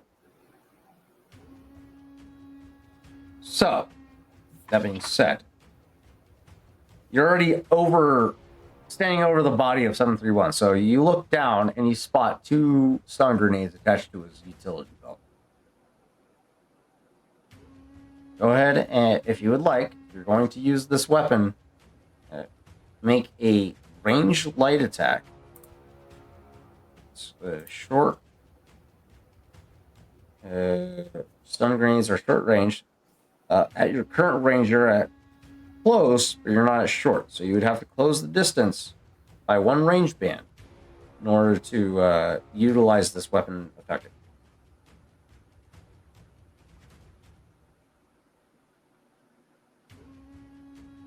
Are you willing to risk that maneuver? So if I miss with this toss, it lands like too far out of the way for it to be considered like any sort of dangerous. Correct. My You can do it you can do it at your current position. That's going to come with some drawbacks. My plan was to kind of like, whether or not this worked or not, that's whatever. But at the very least, to make them move so that I can shoot them afterwards. Ooh. Okay. So there's not necessarily a reaction period with Star Wars, unfortunately. But I get where you're coming from. So we can extend the range of the capabilities of this weapon from short range to close range. It'll take the form of a setback die, because you're performing beyond the reach of this weapon, so it's going to be a hard difficulty to try and pull this off. So with a setback die, that'll give you hard difficulty setback. I'm gonna go ahead and call this an upgrade to the to a challenge of hard and a setback die, because naturally this is beyond the capabilities of the weapon. So you have a challenge of 1, hard difficulty, with a setback die to try and throw this grenade beyond its normal range and try and force this person to relocate. That being said, are you using a delayed primer, or are you just going off of the weapon's natural state?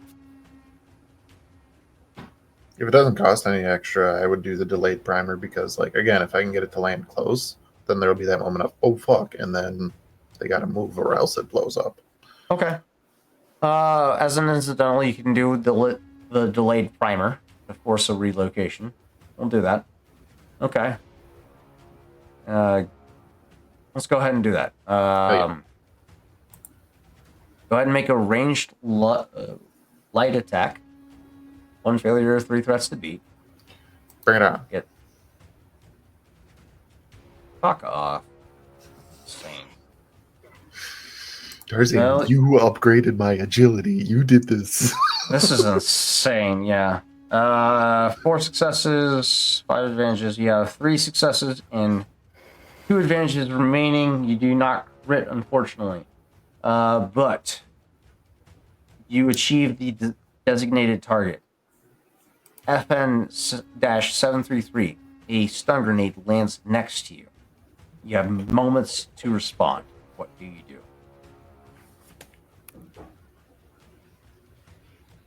It's next to me? It landed right next to you. You have one maneuver to move from close range to short range.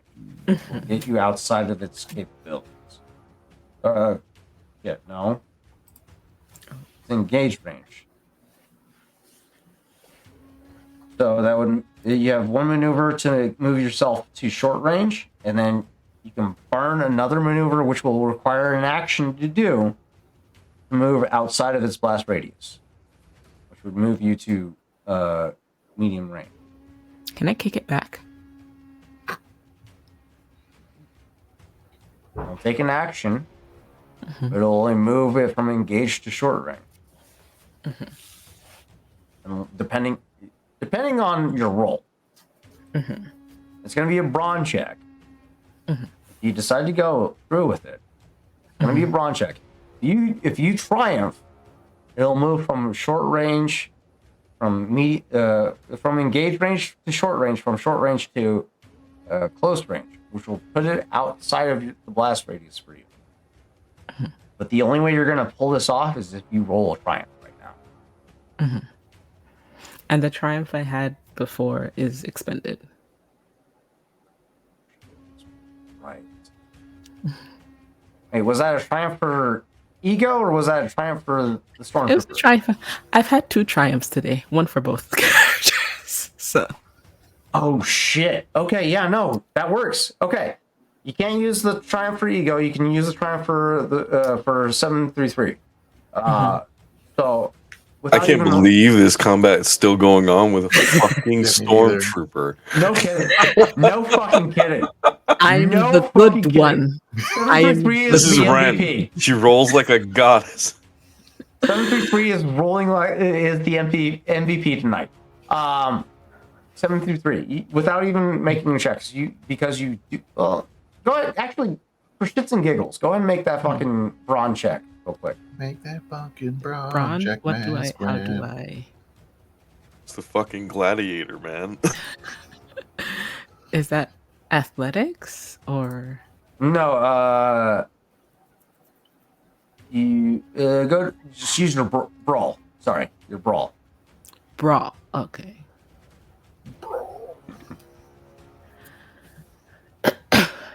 3 failures. 4 successes. With a triumph, no fucking problem.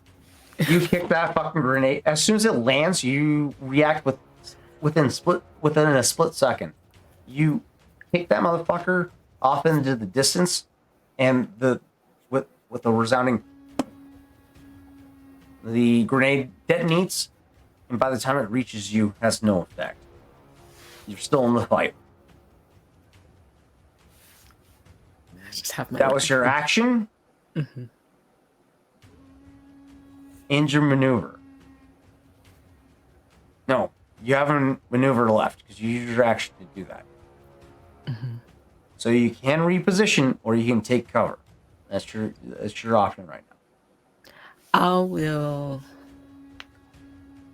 because I think he knows where I last was.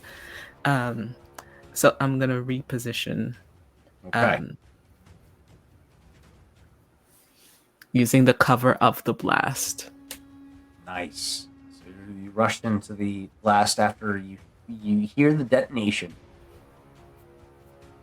Coming to the conclusion that if that the blast will keep him concealed behind cover, you rush forward, utilizing your helmet as a shielding mechanism to keep you from getting disoriented. You lean forward into the blast wave, and you rush through and reposition.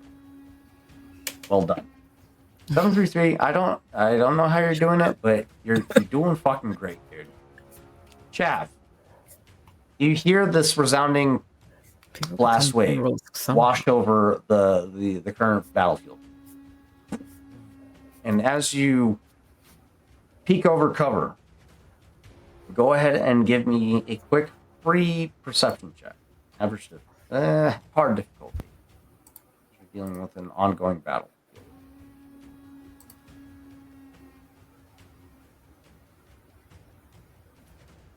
Nope. Nothing. You peek up just after 733 takes cover in their new position. All you know is that person still remains in the same cover that you just threw a grenade at. What do you do?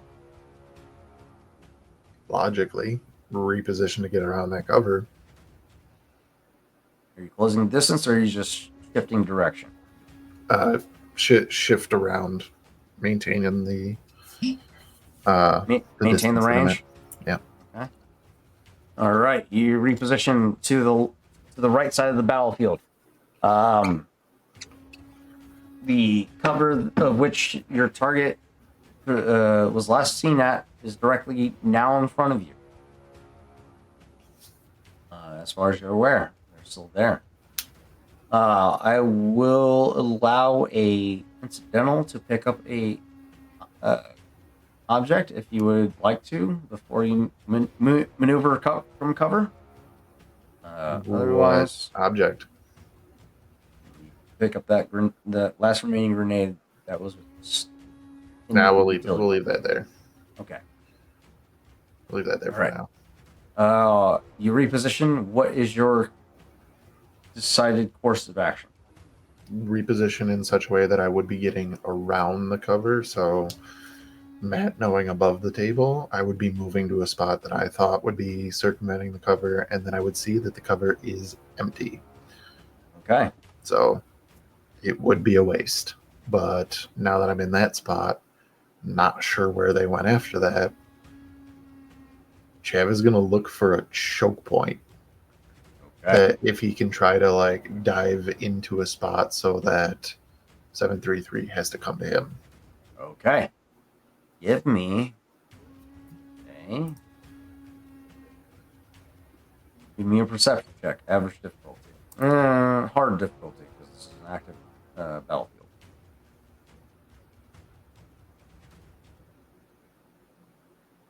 One failure through one threat. I'm going to cash in a light side token. Please do. Okay. Okay. As you've been maneuvering around this training field, it's very reminiscent of a speedball or paintball or speedball arena. Not much, no archways per se, but plenty of cover to reposition between. There is a focal point where there's plenty of distance between both sides of the field, where it's pretty much no man's land. Crossing this is almost indefinitely a death sentence in regards to a training situation. Granted, you're fast, and this cybernetic is giving you, surprisingly enough, a lighter density than you're used to, which has afforded you to maneuver a lot faster than what you have been previously able to do. The alloys that have been utilized in this prosthetic are a lot lighter comparatively to the bone density that you're used to from your natural arm, as well as the muscle fiber.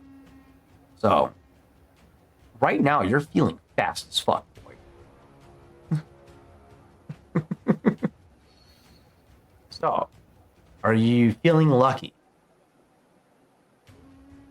Do you cross Dead Man Zone? Do you feel lucky, punk? That makes me want to say yes. And again, if I do this, then I'm getting to a spot where 733 will have to come into. They will be in a position that is exposed. They'll have to do a perception check to try and identify your new location, as they are currently expecting you on the opposite side of the battlefield. They won't be expect. Rather than get into a spot where I'm circumventing their cover, my plan is to try to get into a more fortified position so that they have to come to me. Okay. So you're giving up cover. Okay. Okay. A spot where it's like basically Chav can sit there with his back to cover, hold the blaster out, and the second that 733 comes around the corner. Open Okay. Okay. That easy enough. There's a final position in the back right. We'll call this the southeastern quadrant. Okay.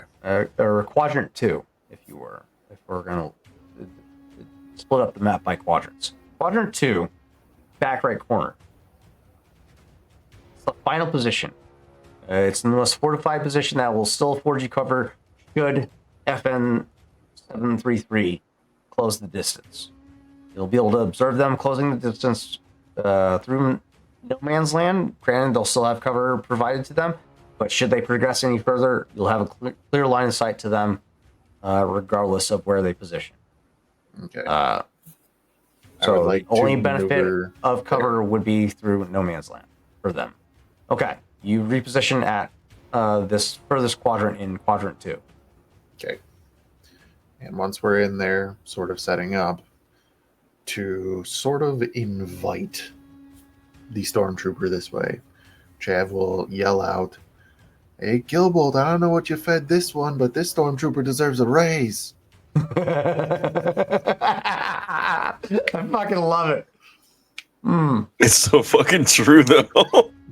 733, you're performing admirably, and I love it. You're already putting every stormtrooper in the movies to shame. Admirably.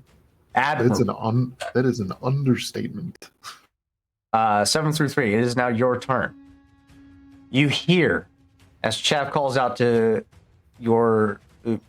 Granted, Kibble's not your supervisor, but he is the commanding officer on board the Nullifier. Your commanding officer has made it very explicitly known that he's not happy about the ISB agents aboard the Nullifier right now. This dude has circumvented his fucking command, but chain of command is the chain of command.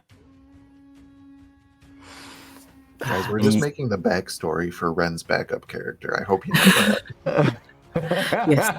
Yes, my soon-to-be stormtrooper captain. I will be promoted. Thank you. At this point, I mean, you're outperforming 731, which was the designated captain. Well, we all must fall. So, Chav has backed himself to the back into a death corner, like it's his final stand corner. Granted, you don't know where he repositioned, so at this point in time, you would like to try and identify where he went. This is going to be a hard perception check with a couple setbacks because you have a bunch of cover in between you. I made it easier by yelling. That's right. By one hard difficulty with one setback because he is calling out currently, taunting your current supervisor. Perception? Yes. Ooh. 0 successes, 3 threats, or 0 failures, 3 threats to beat.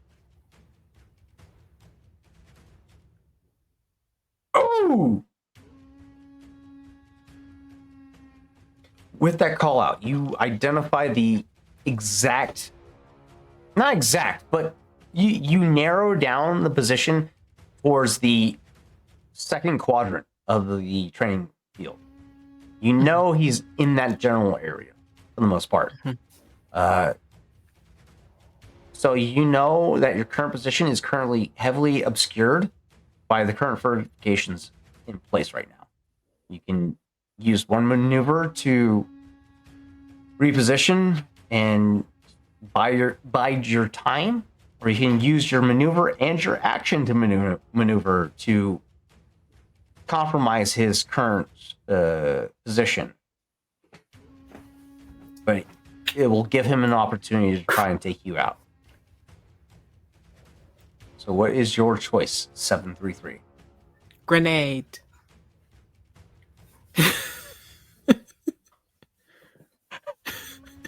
From your Yeah. current position. That's your current- crazy. Yeah. From your current position. Uh-huh. Okay. At this point, he is currently at short. That is a grenade into the foxhole type of That shit. is this is going to be a hard fucking throw. This is going to be difficult. All right. It's a short range weapon that you're trying to throw 2 range bands from short range to close range to medium range. So Come on, that's Josh Allen, you got this. this is a daunting throw. He's behind cover. It's a setback. Why am I rooting for you? If I use a maneuver to close a range band, it will expose me, but then does it lessen the difficulty? It will expose you, but it will lessen the challenge from, or the difficulty from a daunting difficulty to a hard difficulty. Oh. But it'll put you in the line of sight of Chav. This is it. These are the final moments. So This is the- either I this get is- him. This is the final countdown. He gets you or you get him? So we're doing it? Yeah. All right. You close the range. With the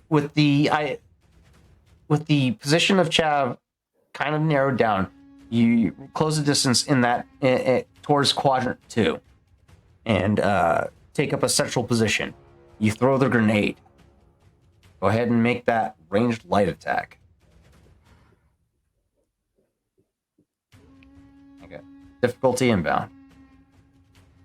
4 failures, 1 threat. Oh my fucking god. That's Come real on. hard. Oh, Ah. Shit! It It had lands. to happen. Canonically, it had to happen. It lands. It lands short. Uh-huh. Chav, you watch as 733 repositions towards the middle position in between quadrant 1 and quadrant 2, closing the distance to you. And they throw the grenade.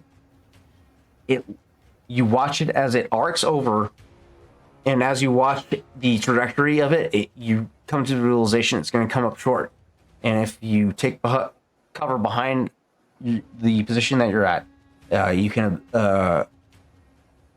can dodge the blast wave that will render you that could potentially render you unconscious. And you take cover, and you listen as the washes over your current position. The blast wave sweeps over you, and you are unaffected of the blast of the stun grenade. It is now your Because turn. I'm moving into it, so it goes off short, and I kind of just And that's the moment that Chav stands up, levels the rifle at him. Oh, shoot. I haven't been marking off the light side tokens. So I just did the 2 that I used previously. I'm going to use the last one as I describe this because I want to watch Tarzan lose his mind as I say, level this blaster at 733, aim down the sights, and Chav Visto says, Are you can use a maneuver to give yourself a boost die, by the way. We're doing it. We're doing it. Give me that boost die. Smile for the camera. Oh, fuck you. I love it. Do it. Run that check, baby. It's a hard difficulty. I'm going to say at this point, 733, you are exposed as you reposition into that charge. Set 3 failures to beat, one threat. Oh my god. Yo. That's a crit. That's a crit plus 1. So 9. It's a blast rifle, so 9 plus 1, so 10 damage plus a crit. Can't crit unless you're wounding. You said that. You can still crit with a stun it's just non-lethal. So Okay. it's not a you don't lose a limb, but so go ahead and roll a. You could stun roll. for certain, though. There's Yeah. like a lot of stunning. That's what the that's where the crit could potentially pay off for. So go ahead and Sweet. 733. Go ahead and roll a crit roll. Wow. This has been You're a still- crazy fight. I know this. I wasn't expecting this to go this long because I was like, we're gonna transition over into the aerial dogfight. Not gonna have No. time for that. At this point, no. Sorry, I roll well sometimes. You did so good, Ren. I How love it. do I? I'm do rooting it? for you. So at the bottom of your character sheet, there's a red button that says "Roll Crit for Stormtrooper Sergeant" I under don't. critical injury. Did you copy the character? Or No, I couldn't. So I could roll one just for mine, and then I'll roll it's it. the It's same fine. character. So I got it. It's fine. Okay. Agonizing wound. Target increases the difficulty on develop brawn and agility checks by 1 until the end of the encounter. That's a 57. Okay. Okay, so I believe you're still standing after that. 10 wounds hmm and a crit. So you're just any attack that you make after this is going to be represented in an extra difficulty die. Increases the difficulty. So instead of hard, it's going to be daunting. All right, cool. You're saying I still have a chance. You're still in the fucking fight, surprisingly enough. But Holy Chad used shit. his catchphrase. Smile for the camera, and 733 is like, bitch, I got a camera for you. Holy fuck, this is intense. All right. Cav, that finishes your initiative. 733. You just took a massive fucking hit, but you persevered through it. You close the distance. You now know where Chav is exactly. What do you do? You opening fire from your current position, or are you repositioning to expose him entirely so he doesn't benefit from cover? I'll expose him. Yeah, it's fine. Okay. So you push forward. Past I'm not even your- worried about my cover. Just Right. I need. You just got to get past your current position to expose him entirely, and you do so. Chat. You are exposed to blaster fire at. This is close. You're at close range still. This is going to be blaster rifle heavy at close range. Difficulty for engaged is +2. It's still a hard difficulty, but now there's no setback in place. So go ahead and make a ranged heavy attack at hard. At a hard difficulty. Right before you pull the trigger, Chav looks over, sees you, and goes, "Clever girl."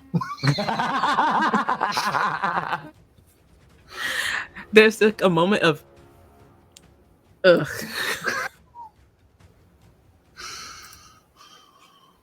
God damn it, this is so fucking sick.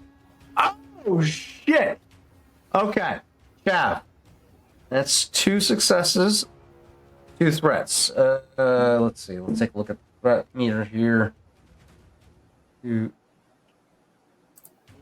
Chav, you get a free immediate maneuver.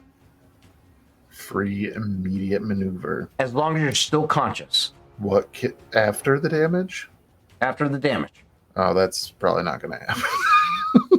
That's 2 plus 9, 11 strain to Chav. Minus 9? soak. So that would be 5 left. My current strain is 7, and my threshold is 12. So Chav is rendered unconscious. I'm at my threshold, yeah.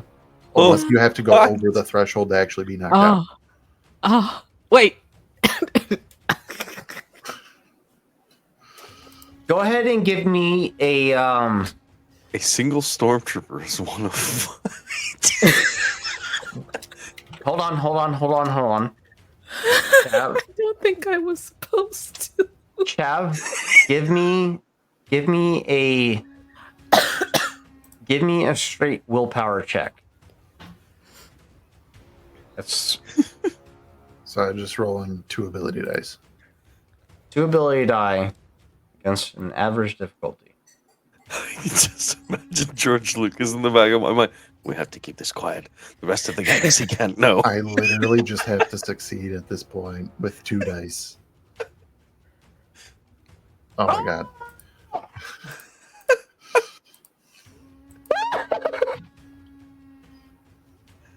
Oh, I should have upgraded. But no, Chav, you're still in the fight, man. You're still in the fucking fight. All right. You're on the precipice of unconsciousness. You're dazed. I'm gonna say any check going forward, you have an additional setback to it because you're at the threshold. You're dancing on the line at this point, but you have a chance to triumph over this. 7-3, well fucking done. But here we fucking go. Chav, what do you fucking do, dude? What do you do? For the sake of all Star Wars canon, you have to stop this stormtrooper. We can't allow this to happen. What do you do, Chav? So there's a difference between what I want to do and what I should do. Because what I should do is take another fucking shot. What I want to do is run up and punch him in the face. What do you do, Chav? Come on, man. This is so fucking insane. With your special arms, So if good. you hit, I love it it. might hit real hard. This is insane. I never would have imagined this outcome. That is literally the difference between rolling 7 ability dice for the shot or 1 ability dice and 1 what do you call them? What skill dice or whatever. What do you trust? Your prosthetic or in your innate skill or the Either way, it's trusting the prosthetic because it's either leveling right to shoot the stormtrooper or decking him in the schnoz. But you don't know how much is left in fight wise in the stormtrooper. He might still have a whole bunch of fight left in him. I can't leave. That's a good point, actually. Ren, what is your stormtrooper sitting at in wounds wise? 10. You got a huge fucking. You gotta hit this dude hard. I gotta take the shot. We're taking the shot. All right. Oh my god, this is awesome. This is so fucking cool. All right. Not repositioning. You're maintaining current line of sight, neither one of you can benefit from cover. Yeah. This is a showdown at the OK Corral. We have okay. This is at close range for a blaster rifle that has a range of long. It's not engaged, so it's only a +1. So from average to hard difficulty, no benefit. You only have 1 setback because of your fucking prosthetic, and that's it. That is it. Give me the difficulty. No failures, 3 threats. No fucking way. Oh my god. I should have cashed in a fucking token. 2 successes only. 7 advantage. That's 10 damage in a crit. 10 damage in a crit. 7-3-3. Which I believe we'll do it. 5 soak, so Yeah. that's 733. You peek around cover after feeling confident that the stun grenade bought you enough time to reposition to dominate the battlefield. As you maneuver to reposition, you find yourself out in the open as you watch this golden skinned Nothawin line you up calmly, collectively, with his E11 that he's acquired. And he just lights you the fuck up with blue rings left and fucking right, and you are rendered unconscious. Chav, you have successfully navigated this fucking encounter. I always knew 733 was the better of us. Flawless execution. Chav, like that shot hits. Jesus Stormtrooper goes down. fucking Chav Christ. drops the blaster and falls flat on his face. The provided cover immediately begins to descend as the training scenario concludes. Over the intercom, you can hear Killbolt call out.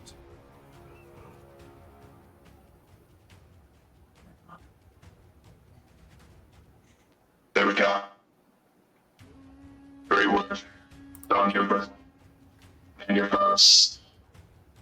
Yeah. Report daily observation back.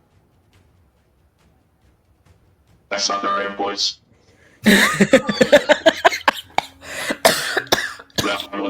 not the right voice. Sorry, 1 second.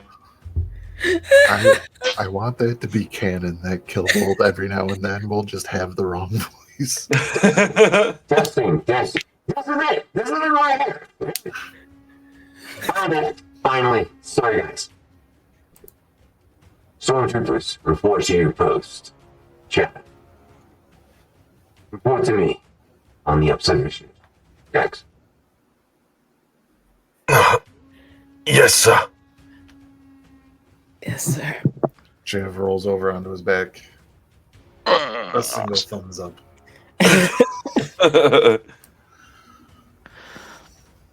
Meanwhile, the crew of the stormtroopers that were provided for the training scenario report to their regular stations, albeit guard duty, or the TIE Fighter hangar bay, where all the TIE Fighters are located at. Chav, you report to the observation deck where you can find Killbolt, Obelisk, and Stitch located, along with the Admiral of the Nullifier standing off to the side, albeit disgruntled, very much shooting daggers at you. As you... Sorry. Every time I refresh my fucking my modulator, it farts. It's great. Albeit the Admiral, the disdain is very palpable. He does not want you aboard the Nullifier and is not happy with the fact that the ISB has taken over command of his ship in the mysterious forest here.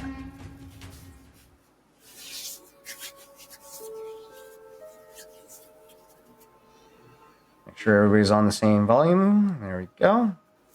Chav.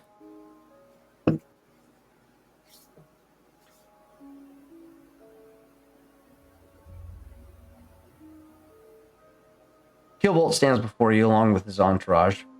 The visor dawned upon his face to conceal his identity from the rest of the crew of the Nullifier. Standard procedure, as you're very much aware. Only you know the true identity of Killbolt, along with his entourage.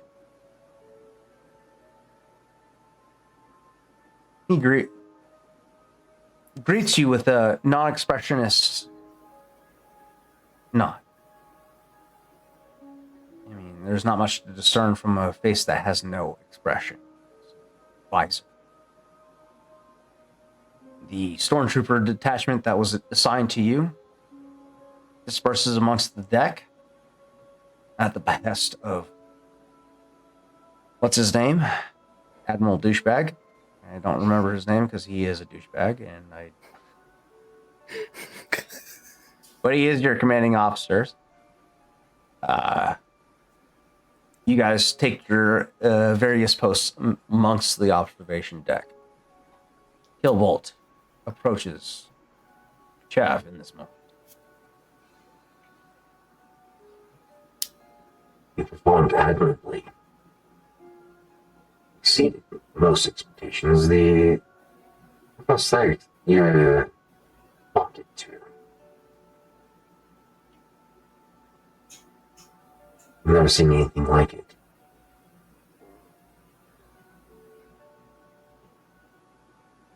Well, I mean, I think he's still got a few kinks that we got to work out of it. Like, oh shoot, here it goes again, and he's going to start flipping off the admiral that's pissed off, and like trying to push it back down. I don't know, man. It just does this every now and then.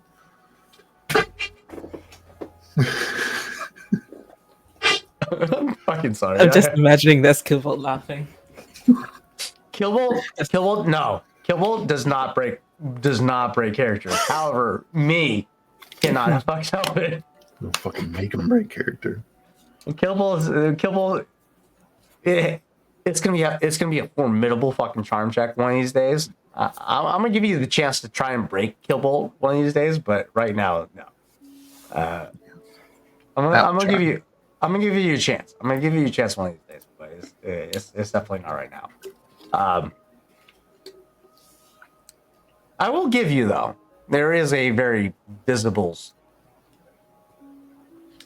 shift in the expression of the facial musculature. You can't discern what it is exactly because it is concealed behind a visor. But maybe, just maybe, you've made Killbolt smile. Just fucking maybe. All right, guys, that's all the time that I have. See you later.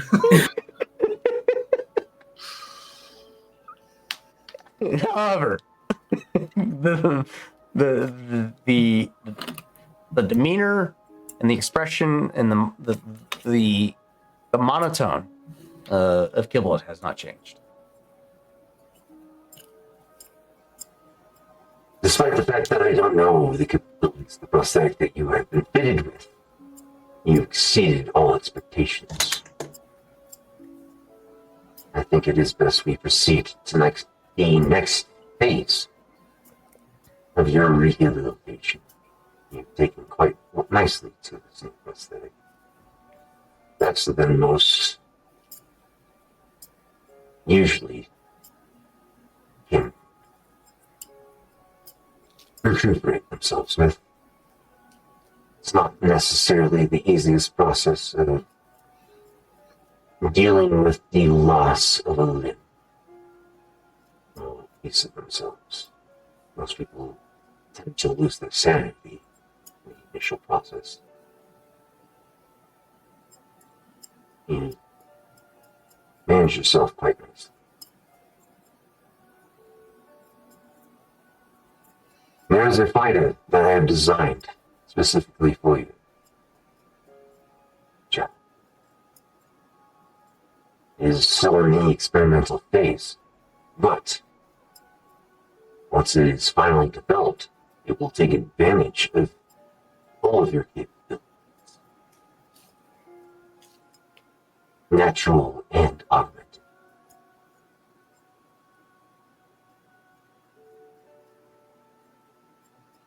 I'm not happy to tell you this, but the planet of Nothawin has been seized upon.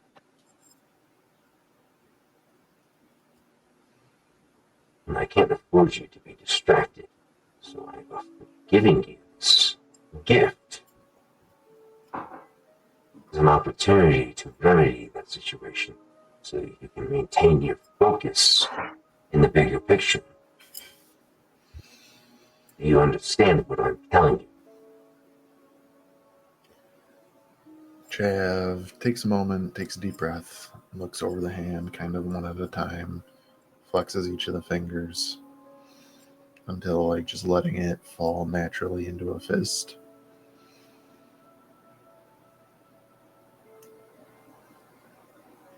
You get me in that cockpit and I'll handle the rest.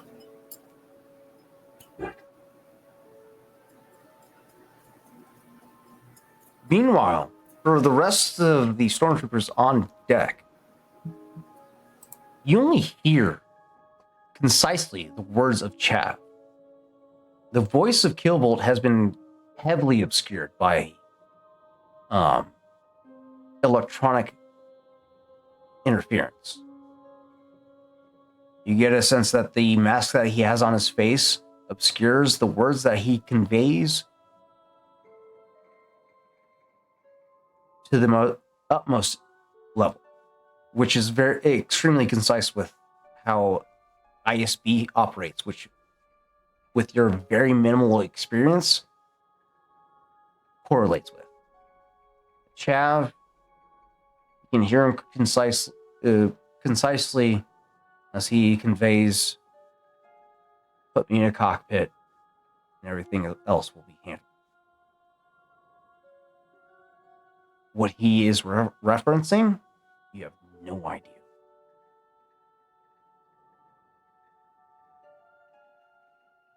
As far as the identity of this Killbolt individual, you've never interacted with him before, but you know he has clearance way above your pay grade. And this alien is not welcome aboard your ship, is protected by this ISB agent. Something that you're not happy with at all. Chav, you're escorted by this entourage of Killbolt, Obelisk, and Stitch. Despite the numerous glares and daggers being shot at you from all these humans aboard the Nullifier, you're directed towards a hangar where you're presented with the fuselage of what appears to be an X-Wing. But the design and the structure is foreign to you. This is not the typical structure of an X-Wing. It has the same framework of the four wings that expand upon combat engagement. Albeit, these wings are fixed. They do not change. You see two proton torpedo bays on the exterior by the cockpit, or laser cannons on each wing. An antenna, of which you're not exactly sure what this antenna is capable of doing at the current present moment. You get a sense of either long-range communication or possibly communication jamming equipment. One of the two. It's the only logical presentable information that you can discern at the moment. As you are presented to this vehicle, Killbolt, now that we're in a more secluded bay, removes his face mask. This is what I've been working on for quite some time. You've been passion project for a bit. Truth be told, I've been wanting to augment you myself, but somebody has seemed to have taken the liberty of doing so themselves and pushed you beyond your limits. The ship will be able to handle your capabilities, even augmented abilities. it's still within its experimental phase. I don't know whether or not the ship can handle the firepower that's afforded to you at this present time. You can either depart now with the firepower available to you, or you can be patient and allow me to ensure the capabilities of the ship's firepower. The choice is yours. Either way. I'm sure you're eager to get back to your friends, but I'm confident enough in this present time that your prosthetics will aid you accordingly.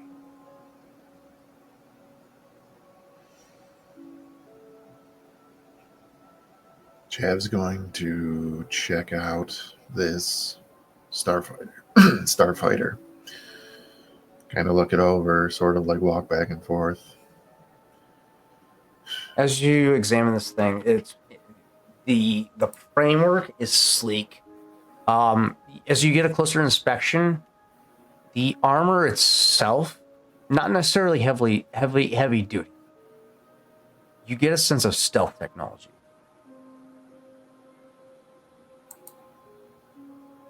Something that obscures lock-on technology and whatnot, makes it harder for torpedoes to lock on to your signature.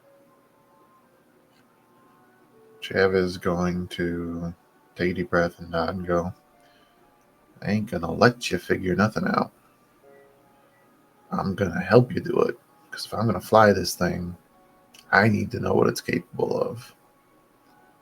He's gonna turn back to the ship and say, I need a wrench, a couple bolts, scanner, something to drink. And he's gonna look down at his new right arm and go, and some gold paint. This is the first time you see a smile crack across the wolf's face.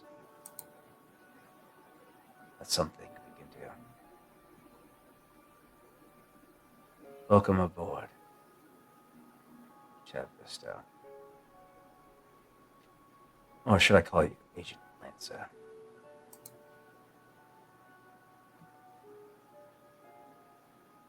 And that's where we'll leave tonight's session. Yeah. Thank you for tuning in tonight's session. This has been a long time coming, and I'm so happy that don't get too excited whether or not Matt is actually back in full for the campaign. Is still have to be cited. For the foreseeable future. It's to be diced.